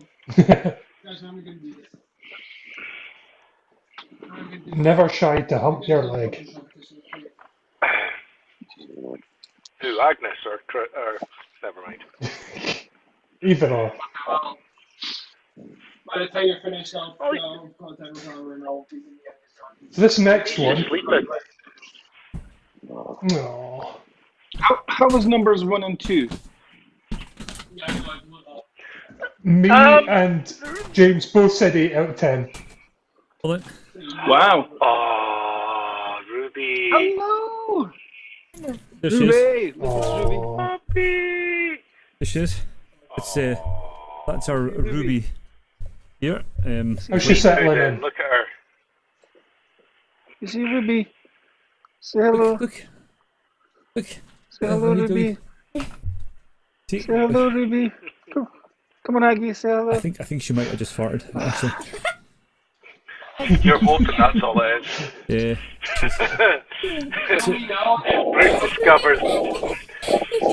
Bruce discovers a shark right down his top of his trousers. So she's you know something. How's she settling in? Absolutely brilliant. She's I've got to say this, and you know people have said you read up about how to look after a dog and how to do all this sort of stuff, and you know something. I think at the end of the day, you've just got to go with gut feeling. You just go with. Yeah. I think that's the only way it is. We put her. We say to her at the night time, go to your crate. She goes to her crate at what? Helen. Just making sure. She goes to her crate. I take her out about midnight. She goes out for a pee and then put her back in. 20 minutes later, you know, have a wee not a play, but I just give her a cuddle, play and put her back in, and that's her till 7 in the morning. Amazing. That's brilliant. And then she goes out for a pee and that. So yeah, she's just cuddling in. So she's also about the same size. I love a dog. What's that? She's about the same size as Agnes. Oh, I don't know how heavy she is, but she's now. Just now, aye. I mean, this is it won't be like this forever because man. What a pudding. There's a great resemblance in 21. I've got it's a slightly incorrect say. I've got myself and Joe Shepherd have 2 bottles of the 21-year-old sitting upstairs. One's like for keeping, no idea one's what's going for on. dramming. The last time he and I were in Cask, what we reckon is that grill together when she's fully on Union grown, Street, sitting down her head will be about here. We were a wee bit worse for wear, and we ordered doubles of the 21-year-old, and Probably. it was not a cheap round to buy that one. It's not a cheap round, but it's. Oh, she's been great. She's absolutely definitely very much. You want to see her fat? No. Similar, you know, and the colour is pretty much the same as well. Aye. I think it's that, like you say, it's got more depth. She does like a cozy. I mean, look at her. It's more depth. It's adorable. interesting. Like when we were in the grill that night, Murph doesn't like we a had boozy. He likes his quite a space. few drinks. Is he? It's funny. It's funny. One of those ones. One of those nights. Whereas my sister's got work in Cocker, and he loves the grill a has. Is he? Oh. She, sorry. But no, she's. Yeah, her mum's dog, got a cocker and it's. What? Chuck Jinsey. Hold on a sec. My mum's cocker spaniel is lovely. Loves a boozy too. I know she does. I know she does. I know you know. I know. Right. I think she'd be quite happy sitting. Hold on, she's going to nibble away here for ages, but. So I know she's. I mean, I've got to be honest. She's listen. She's still a puppy. She still has a wee accidents every now and then. And I say wee accidents. She just goes for a pee. Don't we all? On the pads, you know, she's cool. But I'll take her out, and she's quite. You know, she does know that she needs to go outside, but I've not got round to the bell training yet. What's bell training? So the bell training is when you get a bell, and in fact, bell, and you train her. Yeah. So you train her, and as she goes out, you ding the bell as you go out. Have you been watching Jennifer Malloway's training tips? Not yet. To Dram 4 then, now that we're all back. Dram 4. So, Dram 4, much darker colour. Dram 4. Beautiful colour this one has on it. Just try and hold that up to the screen so you can get a look at it there. Yeah, gorgeous colour that's got. Tell you where this is coming from. Absolute sherry cask. Belter. Wow. We've had this one before. That's the kind of the quickest way of saying this one. It's an absolute favourite. Some people have bought bottles of this very recently. That's joining us tonight. Kev, I see you smiling there. Bottles and bottles. What's that? Bottles and bottles, Joe. Bottles and bottles. This is the Berry Brothers one? Do you think? I would say. Do you think this is the Berry Brothers one? It could be. It looks like it, doesn't it? It's our value for money dram of the year. Oh, I love Kev's glasses. Under 35 quid. It was available for. Or how much did you pay for your bottles, Phil, recently? 28, isn't it? 23.50, I think it was, wasn't it? Yeah. 23.50. This was available for. This is lovely stuff. If it is on Black Friday, yeah. You can subscribe on Amazon. And you get 1 cent every 3 months. I was tempted. I did that. There you go. So, I did it as well. Absolute beautiful dram, this one for me. So going by the notes when I did this originally, so it'd been interesting to see what the likes that. I know Joe Shepherd's done notes on this dram. Your mercy is well. Beautiful colour in the glass. No artificial colouring, no chill filtration on this dram. 44.2%, so a little bit stronger. No colouring, that's does crazy. the strength add to things, or the alcohol level add to things? Yeah. The more alcohol, the more flavour you'll get, basically. That's as simple as that. It's the easiest way to describe it. We can get into the kind of the chemical analysis of it and the amino acids and the proteins, etc. that's in there. The more alcohol, the alcohol's what contains the flavour in the whiskey. So the higher the ABV, the more flavour you're going to get from it. And in this case, 44.2%, you're absolutely getting much more flavour than you would at a 40% distillation of this dram or bottling of this dram. So going with the nose, feel free, shout out, type in into the chat any notes you've got from the nose on this one. Certainly catches your nose stronger than a 44.2. Aye. It's really flattering on the nose. You think you're getting a lot more alcohol on that than the 44. Punch is quite high, I would say. I'd agree with that, Billy, absolutely. Anybody else got anything on the Have you tried this before, Chris? Mm-hmm. You have?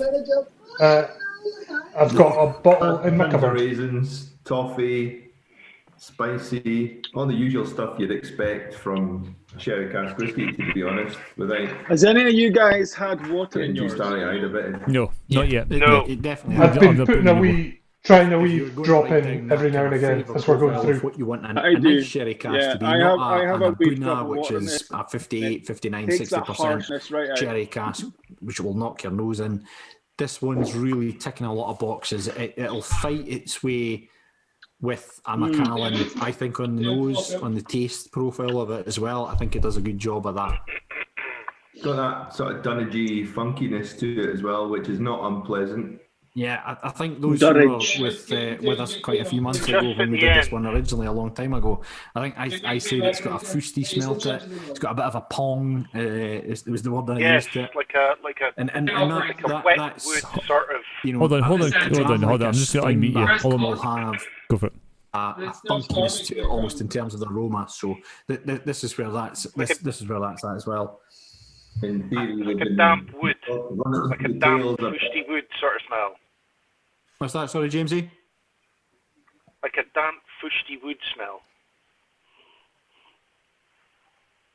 That's it. And that comes, so if you get into a dunnage warehouse at some point, you'll be able to pick up on these notes and get where we're coming from on it, because that is, it's a cold environment. It's like, it could be 6-7 degrees in there. It's not frozen, but it's not hot. You get all that oak that's sitting in there containing all this beautiful liquid, and that's where you'll get that nose from as well, that Dunagee smell. I get a bit of tobacco in this one as well. I got a lot of white wine off this one. Ooh, white wine. The pipe Yeah, I can see tobacco. that. Was that, Phil? Pipe tobacco, the old Like pipe tobacco that you get. Yeah, that's a good shout. I get marmalade, jam, and prunes on this one as well. Anyone else got any flavour notes on this one, on the nose? Sorry.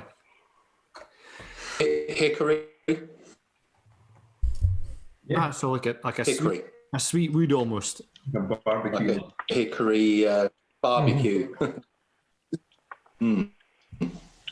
Sorry, I've lost my internet a bit. Yeah, that's a really good shout on the hickory. I assume. I was going to say, guys, I assume that the one that we tasted earlier on, which was the one that was really peaty, wasn't this one then? It is very much. No, the one that we tasted earlier was number I'm not 2. going to like this one, but I spent years in swimming pools with Luke, And there's a very, This very is the one that we subtle ordered off chlorine Amazon. at the bottom of it. Very subtle. That's all I can smell. Really heavy. Well, not like when you Lindsay's pal works for Berry too Brothers. intense, but you just have a suppleness below it. Like afterwards, while you're eating your fish and chips. You get them. I don't know, just It's chewy, I think that's what it is. It is But chewy. that's one of those association things that Yeah, maybe. It is I chewy. didn't It's think a lot of lovely. whiskey in the pool, to be fair. Well, good idea. But it is, you know, as Chris says, that association, that nose being the sense of smell being the most evocative of the senses, and bringing back memories from our whatever cortex into our thought process. That it's the nose that brings us in there, and the nose that connects us most to the whiskey rather than the taste almost. Right, we'll dive in with this one in the taste then. So, Slange, everyone, cheers. Slange. Slange, everybody. Kev, Slange. Slange, Chris. You'll like that, wouldn't you? Slange, Jamesy. Again, I think, as Billy said on the nose, this one punches above 44.2, and I think you get more flavour than the 44.2 out of it as well in that initial hit. Definitely, I got a tingle on the taste buds there with this one. A lovely sort of caramel sticky toffee pudding coming through on it. Yeah. there's an Armagnac kind of background to it. Yeah. Kind of raisiny, kind of obviously coming from the sherry cask, but it's got that burn that it's sort of Armagnacs. Yeah, I could definitely see you getting that as well. Definitely.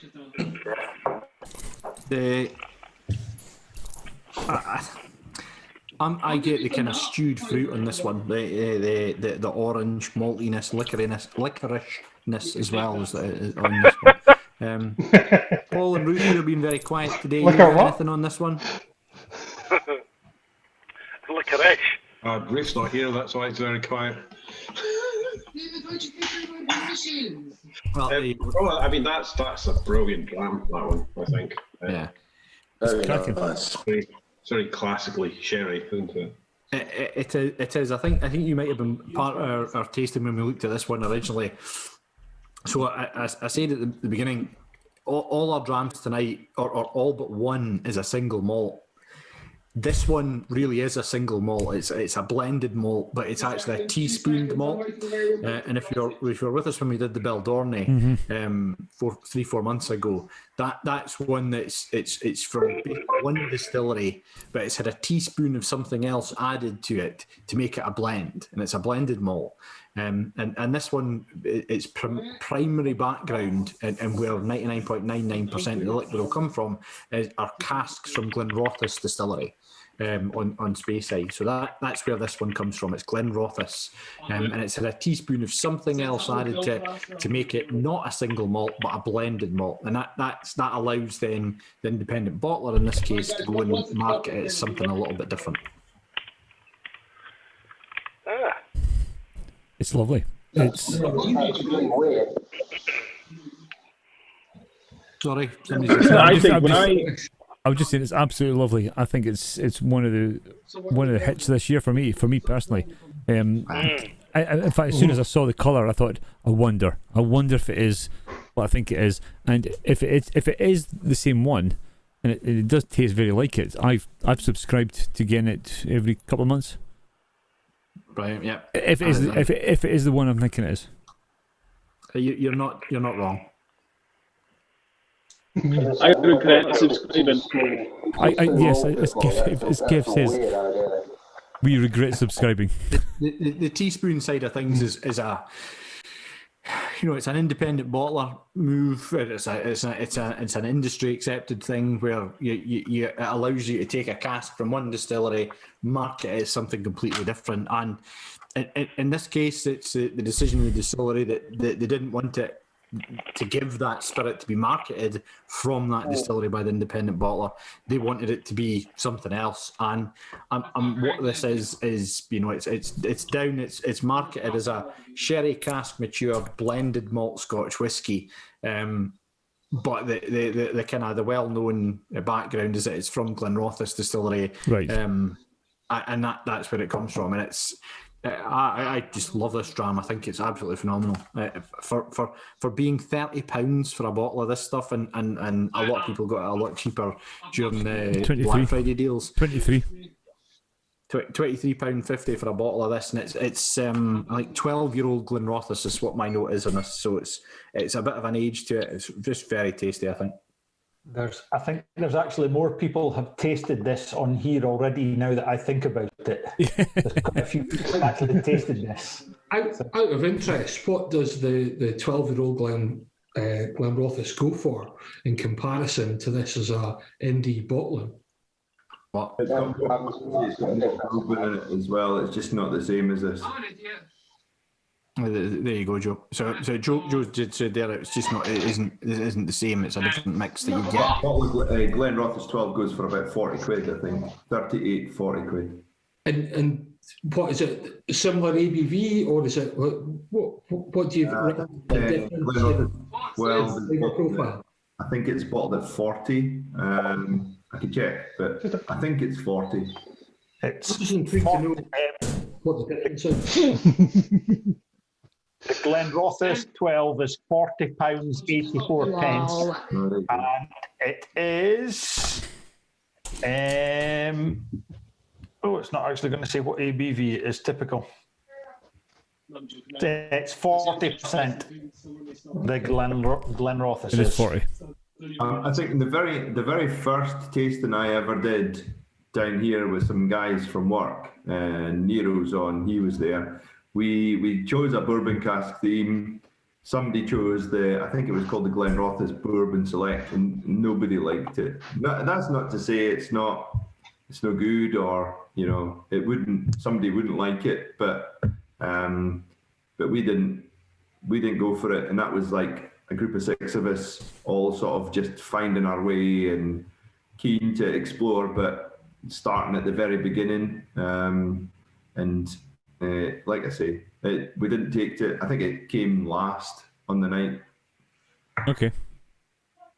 So Tom has said they're very nice whiskey to drink, and I think that's I love this dram. It's absolutely delicious. I think it really is a very nice sherry dram, easy to drink. You could literally tan a bottle of this in a night, I think, using one of our catchphrases. I think I have. I think that's the dangerous thing. With a bottle like this, you could put it on the table with a couple of mates, and it'll go very quickly. Yeah. So we'll move. On the finish for this one, cherries. So sweet, very sweet, medium length finish. Sorry, somebody was trying to say something there, I think. Chris, I was just when I poured it out the wee bottle tonight. This is one that I thought was horrible coming out of that, but as it sat and got some air and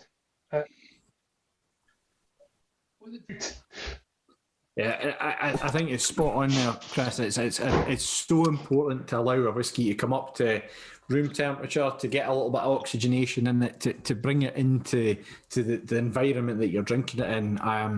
The tasting that I mentioned earlier on, the Ardnamurchan one that Phil and I attended a couple of weeks ago, I cracked every bottle and nosed every bottle long before the tasting, and was just totally put off by it. I thought every one of them was honking. I did not enjoy the nose in them. As I opened the bottle and nosed it, I just didn't like it. On the night of the tasting, poured it into the glass, all 4 of them into the separate glasses. When it came time to nose everyone and taste everyone, it was night and day between what my original kind of view on things was. I ended up on the night buying a bottle of Ardnamurchan, their inaugural release, thankfully from one of the guys that was on a tasting.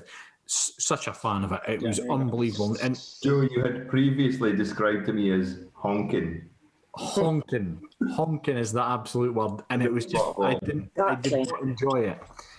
But I've went and bought a bottle, and they've just released their first single cask bottling, which is sold out. And next year, and I would tell everyone to watch for this, Ardnamurchan's releasing a champagne cask finish whiskey. It's unbelievable. Phil, what was your thoughts on it? Can I jump in there? The champagne cask was amazing, absolutely fantastic. The guys sort of, told us, and you think champagne in a cask, but obviously it's the wine that goes into the cask before it goes off to the, to the champagne and stuff like that. And it was just out of this world, absolutely fantastic. And I'll be really disappointed if I can't get a bottle. I've spoken to Nick at the Aberdeen Whisky Shop, but obviously he's going to get a really limited run. So yeah, we'll wait and see. I would say it's one of the best drams I've had this year. Was that champagne cask? Wow. Joe Shep, you've got the rest of my sample bottle of that, so you'll be able to tell us what you think when you get it. You were very generous, Joe. I have to say, there's at least 2/3 in there. I reckon. I only had a wee bit. So we'll move on now to the polling for dram number 4. Yeah. We'll flash that up so we can move on. There you go. So how did you score dram number 4? Sherry cask, obviously. Right. Okay. Listen. Dram number 4. This is my dram of the year. I would buy this. Honestly, I would buy this, and I am. Especially at the price, that's a 10 out of 10, easy. For me, yep. Kev, yep. 9. 9.6. Jamesy. I don't know what happened. Well, why is your volume going off, Jamesy? I think your battery's going here. No, it's not. No. I could mute it. No, 9.372. Recurring. It's a 10. We'll go. Good score. Good score. Oh, is it going to be a 9 or a 10? 9. Oh, shite. Oh. We were wrong. I honestly. Sixes. Really enjoy this dram. So what this one is, if I stop sharing on that one and hit that, there you go, is Berry Brothers and Rudd Sherry Blended. For shock. So independent bottler, Berry Brothers and Rudd. They've taken a Glenrothes, they've teaspooned it a little bit. Phil there has the bottle up on the screen. You may not be able to see that. And quite a few of the boys have, over the course of this year, or a few people, the club members, other kind of extended family almost have bought this bottle. Hold on. Hold up, rich, James. Dark blended malt, showcasing the best of sherry cask whiskey. To read from the slides there, the appearance is down as dark and mysterious. Mine's downstairs. Nose sherry. Raisins, as Joe Shepard says, prune-like, seductively rich, to use the language that they've put forward, and a taste of well-balanced fruit with sherry, a fulfilling, lingering finish. 44.2%. It's down as a non-age statement, however, it is a 12-year-old Glenrothes with a teaspoon of something else added into it. What's quite unusual for this is, because when you said Glenrothes, I know the guy that kind of works for Berry Brothers and Rudd up in north of Scotland, and they actually distribute Glenrothes.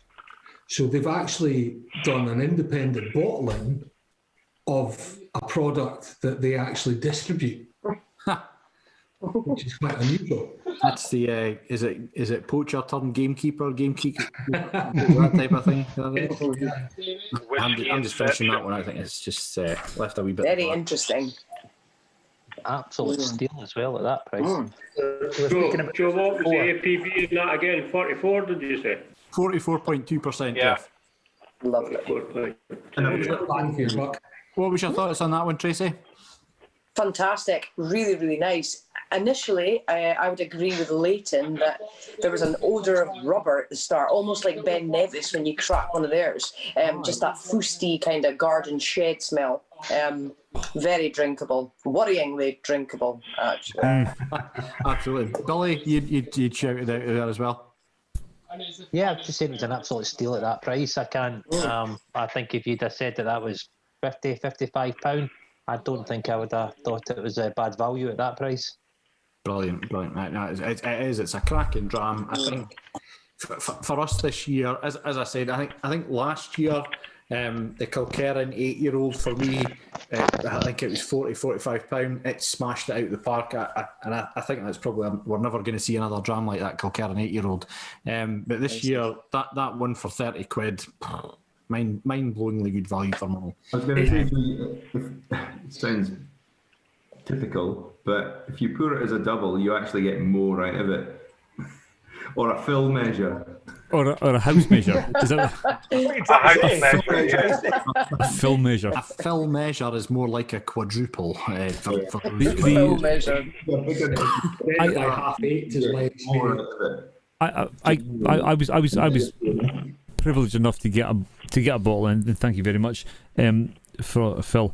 And I actually bought another bottle off the back of it, and I would buy another. In fact, when I bought the other bottle, I put it down for a regular delivery because it is that good. It's for me. It's my whiskey of the year. I mean, okay, I'm new to whiskey, but that was a winner for me.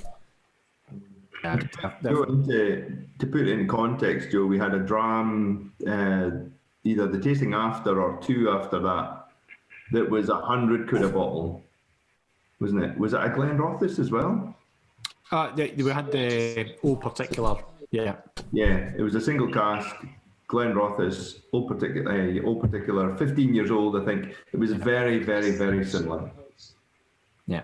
And you wouldn't spend the money on that when you can get that, when you can get the Berry Brothers blend.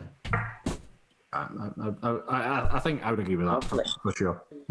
So, that's dram number 4. So we've had a bit of bourbon cask, a bit of combination with a little bit of peat. We've had bourbon cask again.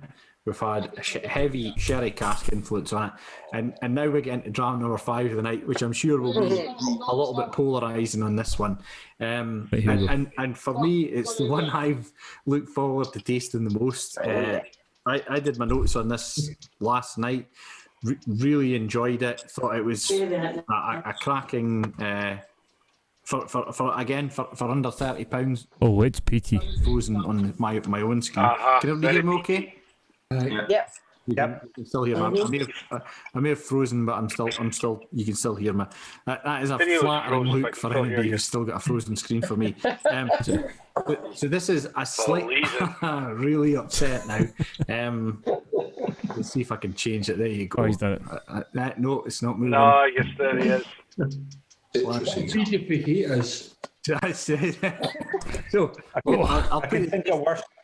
I can think of worse photos for you to be up there, Joe. I've had a few bad ones, Phil. I've had a few bad ones. So we'll move on to dram 5 now, without further ado. Yes. This peaty, one is isn't 46% ABV. Wee bit stronger again. Probably getting into where I see, personally speaking, that kind of golden region. 46 to 50%, 51, 52% is where I like to see the whiskies at. Beautiful golden colour on this one. My OBS appears to have shut down. Right, hold on a second. Oh, I've got the golden circle of death in my MacBook. Can everybody still hear me okay? Yeah. Okay. Well, I'll keep going on this one. What's that? OBS. You need to start your virtual camera. Yeah, it's for some reason it's done that. So apologies, everyone. I'll just be 2 seconds till I get that one back online. There you go. There we go. It's almost like it's his shut down. It's almost like it's his camera that's going rather than the OBS. Okay, so what's everybody getting on the nose for this one then? Oh, hold on, I'll unmute you now. Very harsh. Summer's day and night. Yeah. That's what we're waiting. Let's see.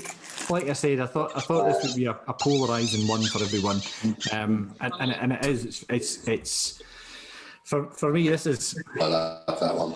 Moving towards heaven in a glass for me. This very close for me too. It's full on rich smoke. Reminds me of walking into a car garage. Oh, but of oil in there, car oil. I was going to say oil slick. Yeah. So Varnish. for me on this one, I'm getting rich smokes, smoked meat, bonfire Campfire. Yeah. embers on that campfire. Yep. I'm Birch tar. What was that? Sorry, Leighton? Birch tar. Tar. Yeah, birch tar. Birch tar. Yeah. Quite specific. I'm getting Bruce's smoked cheese and sausages now. Smoked sausage cheese. You can definitely pick up that smoked cheese note in there as well. Yeah, the cheese, yeah. Birch tar. Like off of the birch tree. I think if you move past the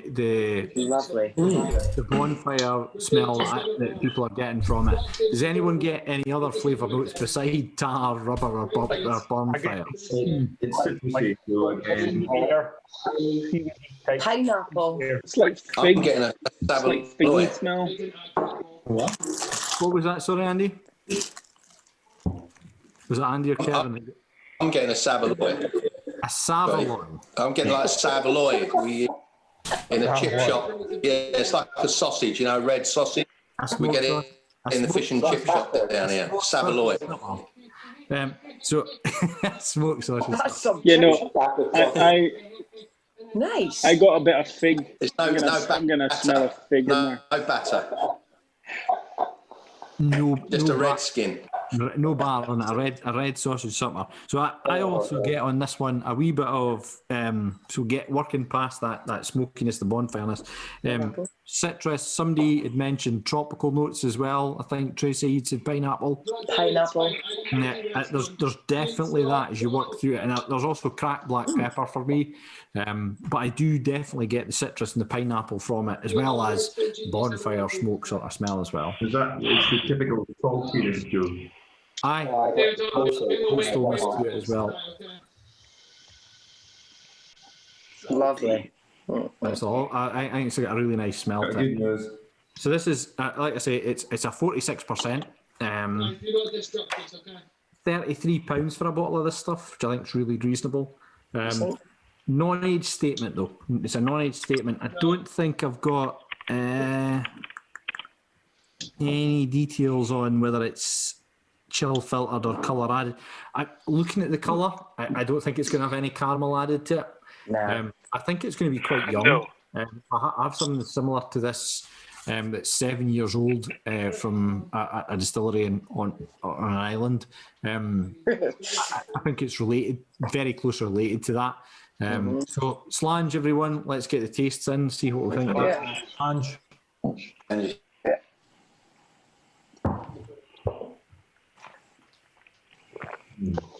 Oh yes.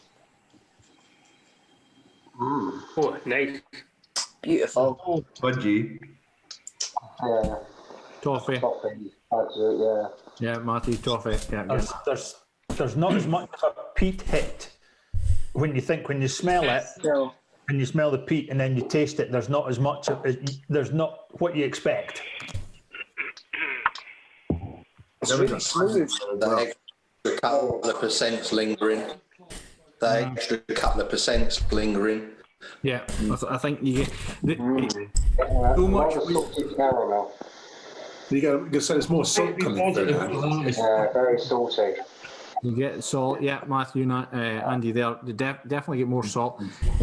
Whiskey benefits from being in this range for alcohol. If you cast your mind back to those who were there to a Glenallachie tasting where they don't bottle anything less than 46%, and you just get so much flavour. This benefits from having that 46%. I feel like, and it really. Wonderful. When you get those, the caramel, the salted caramel flavour notes, the toffee, the spiciness, a little bit of spiciness there. I also get apples as well. I get moving from my original note of bonfire smell with a nose to bonfire embers. Sparklers. Yeah. Oh yeah. Sparklers. Yeah. Yeah. So a lot in the nose on this one, and the taste of it. Sorry, too. It really coats the mouth. It's quite high. Yeah, it's nice. Isn't it? Nice palate, yeah. Right, minerally sort of flinty thing going on. Yeah. Spot on, Leighton, like that as well. Glenn Campbell said the Creef Hydro Whiskey Wall. Apologies. It's this. I think it's a really nice dram. I'm a fan of peated whiskey. I'm a fan of smoky whiskey. This hits on a lot of flavours that I like and enjoy, both in the nose and the taste and the palate and the after finish as well. There's a definite classic sherry whiskey underneath there. So it's quite it tastes quite a safe peated whiskey for those who aren't too sure. Underneath that bonfire, there's a good safe sherry taste underneath that for me.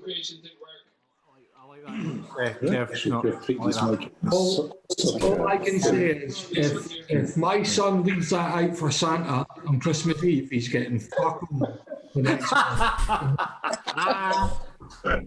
That is That's I'm with you, Chris. Phil, you've got to be influencing there. Jeff said it's a cracking dram, and Chris has said the taste is straight down the line. It doesn't open up to the sides of the tongue. I really enjoy this one. Finish wise for me on this, a medium finish, I think. The spice develops a little bit more on the finish on this one. I also get a little bit of chili as well, but a chili flake. Pepper, chili flake and pepper. Pepper, definitely. It's definitely joined up. Like the nose complements the taste, complements the finish. Agreed. Yeah. I like this one. For me, what's this one? £33, I think, for a bottle of this. Single malt. Lovely. Independently bottled single malt. From, I'm sure you could guess what region it's from. I don't think I'll take too much to guess that one. We'll move on now to the polling for this one. See what we think of it. I'm just going to pull that up just now. If you bear with me for 2 seconds. Dram 5. Right. Last one of the night. Sadly, the last dram of the night. The last dram of the tasting, I should say. Yeah. There you go. You can I'm going to mute them. So what do we reckon? Jamesy? I'm going to go on 8 for me. Really? Chris? Oh, I didn't know Chris is silent. But Chris, you've gone all... You're muted for some reason. Doesn't matter.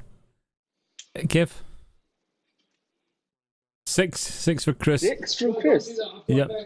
I would have give this an 8.3. 8.3 and 8, a 6. I'm going to give it a 6. So I think in balance, it's not a 2 or a 1 7. that I can hit, so I'm not going to. Not a fan of the Pete. I don't think Chris is loving this one. If I was getting the feeling that Chris isn't loving this one. I think with two 6s and 2 8s, a 7's fair from the team. There we go. That's the results for this one. So a tie between 7 and 8. Definitely giving me a burn. And definitely giving me a 10. burn in the throat. Well done. I think I would have this up between the 8s and the 9s for me. Really? I think it's really nice. Very. It's such a good example. It's no longer golden. Wasn't peachy enough for a 10. Wasn't peachy enough. Well, He got a 10. Brush my teeth. He got a 10. That'll be Joe. That's nice. So, that's us tasted our 5 drams tonight. We'll do a couple more polls. We'll kind of look back at the overall favourite whiskey of tonight. Another question about our tasting and stuff. So I'll just pull those up just now quickly. So on the favourite of the night. So was your favourite? Right, quickly, very quickly. 1, 2, 3, 4, 5. We'll go James. Where's the thing gone? 1, 2, 3. Was Cask Isla not Islay Oh, or Cask Isla. I'm not sure how I mispronounce it, but a Cask Isla. It's from A.D. Ratley, who's an independent bottler. It's a single malt from Isla, obviously. If I had to guess, I think that's a Kalila. If I was a betting man, I think that's where I would put my money on from where that one comes from. It's got all the kind of flavour notes of a young Kalila on it. The appearance is a golden Isla sunset. Nose warm, fiery roasting peat and citrus, and the taste oily, dark toffee, barley sugars, Ralphie's favourite barley sugars, and rich peat smoke. Out of interest, what age was that? It's non-age statement. Okay. For me, I think that's probably a 7-8-year-old. In that region. I've got something very similar from Kalila. Yeah. And I think that's where I would put it at, 7 or 8 year old. Distillery exclusive Kalila tastes very similar to that. I think, Joe, I've been there to that. I think you're right. I think that's definitely got a Kalila taste about it. Down the dark steps. I love Kalila. It's absolutely delicious. It's probably my lovely distillery. £27 that one is available for, although I do think you can get it. My note I've got written down is £33, but I've got it there's 27. So again, it's that if you look around a wee Would bit, anybody here buy that? For a pretty reasonable price.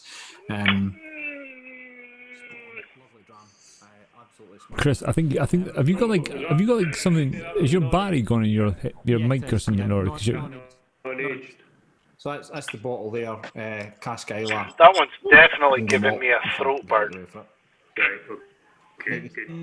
There's none left in that one. I've got some Christmas shopping. If you want some.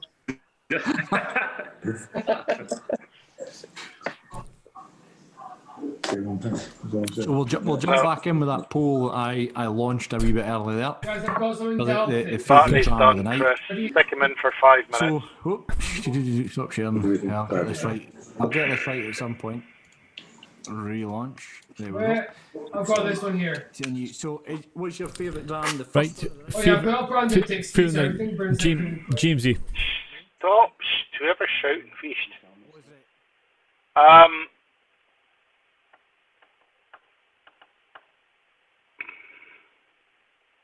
Doesn't look like it's a favorite. 1, 2, 3, 4, or 5. I did like the first one. Okay, right, number 1.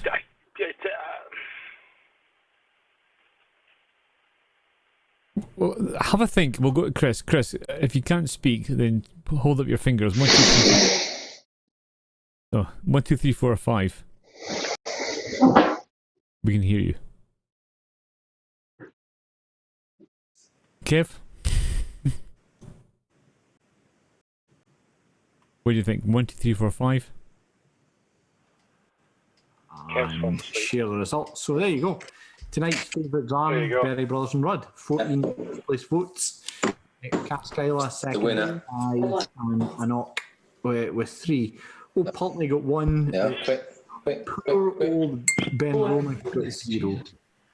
Donald will be. I'll need to text him now and tell him. The raging. So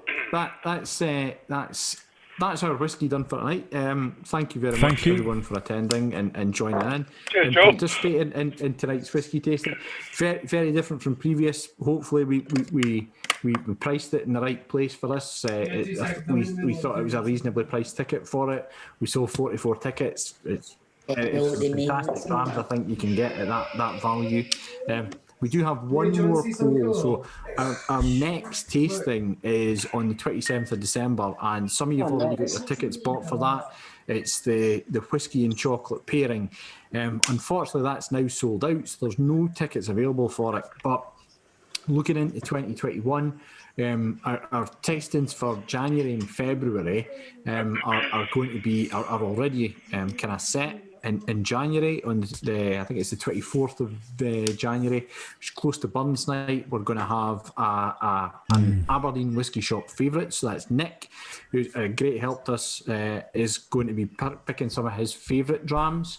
And we're going to be looking at them on the 27th or the 24th of January, whatever Friday's closest to them. And then into February, we're going to have a Campbelltown premium night.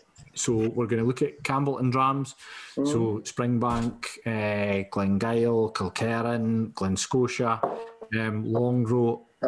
Some unbelievable drams that you can get from that part of the world. It's a region we've not really dipped into very much as part of the Whisky Club, although we do have one of those, a Kilkerran 16-year-old as part of our Whisky and Chocolate pairing night on 27th of December. So February's tasting is going to be for a Campbelltown premium night. So the tickets for that's likely to be in the £30 range. For the Whisky Shop night, we've yet to kind of agree on that, what it might be on that night itself. So I'll wrap up at this. A quick shout out to Nick and Aberdeen Whisky Shop for selecting some phenomenal drams tonight. Kev at Border Digital, Bruce, Cameron at Brew LeFou for the support in terms of the marketing and the tech. Thank you very much, everyone, for joining. I've been Joseph Strachan, your host for tonight. You can leave your tips on the way out. If anybody wants to join in later on or as we finish tonight and have a couple of extra drams and shoot the shit with us, you're more than welcome to. But thank you very much, and hopefully everyone enjoyed that tonight. Slange. Cheers. Thank you for having me. Thank you. See you again soon. Cheers. Cheers. Thank you very much. Thanks for making me so welcome. Really enjoyed it. You're welcome. Thank you for participating. Thank you. Appreciate it. Cheerio. You are. Happy Christmas. Cheers, everyone. Merry Christmas. Merry Christmas, Kevin. Cheers. I'm going to mute them. So is this now Dram Club After Hours? This is After Our Club. Dram Club After Hours. Grand Club Dram After. Club After as Hours. the just comes out, you know, it's. Can you hear me now? Dram Club After Hours. Yes, we can. Yeah, we can hear you now. What was it? Was your head? Did the battery go? No idea. Oh well. Technology, mate. Here. It's technology. Yeah, I was just saying. I've still got this. 1, 2, 3. No, hold on. No, it's not that one. Hold on. Shit. Boogie. Here we go. What do you want me to say, big boy? But the best one ever was this one. Fucking hell, it's hooring down out there. which and it was today. It was today. Oh, we had hooring. This evening as well. We had snow. This morning. We woke up this morning. We woke up white with that much of snow in the back garden. I'm thinking, oh, why the fuck have I got a dog? You know, it's like, You don't have to take her out for a walk just yet, though. You're fine. But what we've done is in the back garden, at the side of the back garden, we've got a wee bit which we've fenced off, and I took out Lindsay's our washing dryer horse thing, and I've used that as a gate to block her, and she just goes into the wee patio bit, and just to dump her down and say, go, just do your business, and you know something, do it. Just do it, and she's been absolutely fantastic. She saw snow this morning for the first time in her life, and she was like, "What the f is this? What is this white?" She went absolutely mental, but no, she was absolutely fine. And it's been pouring with rain, put her out. I think the poodle part of her or the lab, I don't know what it is, loves water. I don't know which part it is. Lab. But the lab part. Lab. Absolutely loves water. So she's. There's one word that you can use to describe a lab is glecket. I get that. I get that. Give a shout out just now, and hopefully he's laughing as I say this. But he looks like he's he's still there. When we first did this tasting of the sherry, the Berry Brothers and Road Sherry, which was part of our independent bottlers, I think, Johnny down in London said this was his favourite dram of the night, his best dram of the night. So give a shout out to Johnny. Tons of grief for it as well. IDing this as a cracking top. I'm not bitter. It's fine. I'm not bitter. Props, Johnny. Props. Well done. You're coming along in your education. Joe Shepherd, you need to take this on. How long's the Whisky Club been going for? We've been. How long's the Whisky and Cigar Club been going for? Hi, Kevin. We've been going since 2015 as a club, and it's just a group. We're a bunch of mates from Aberdeen, effectively. We all have a connection through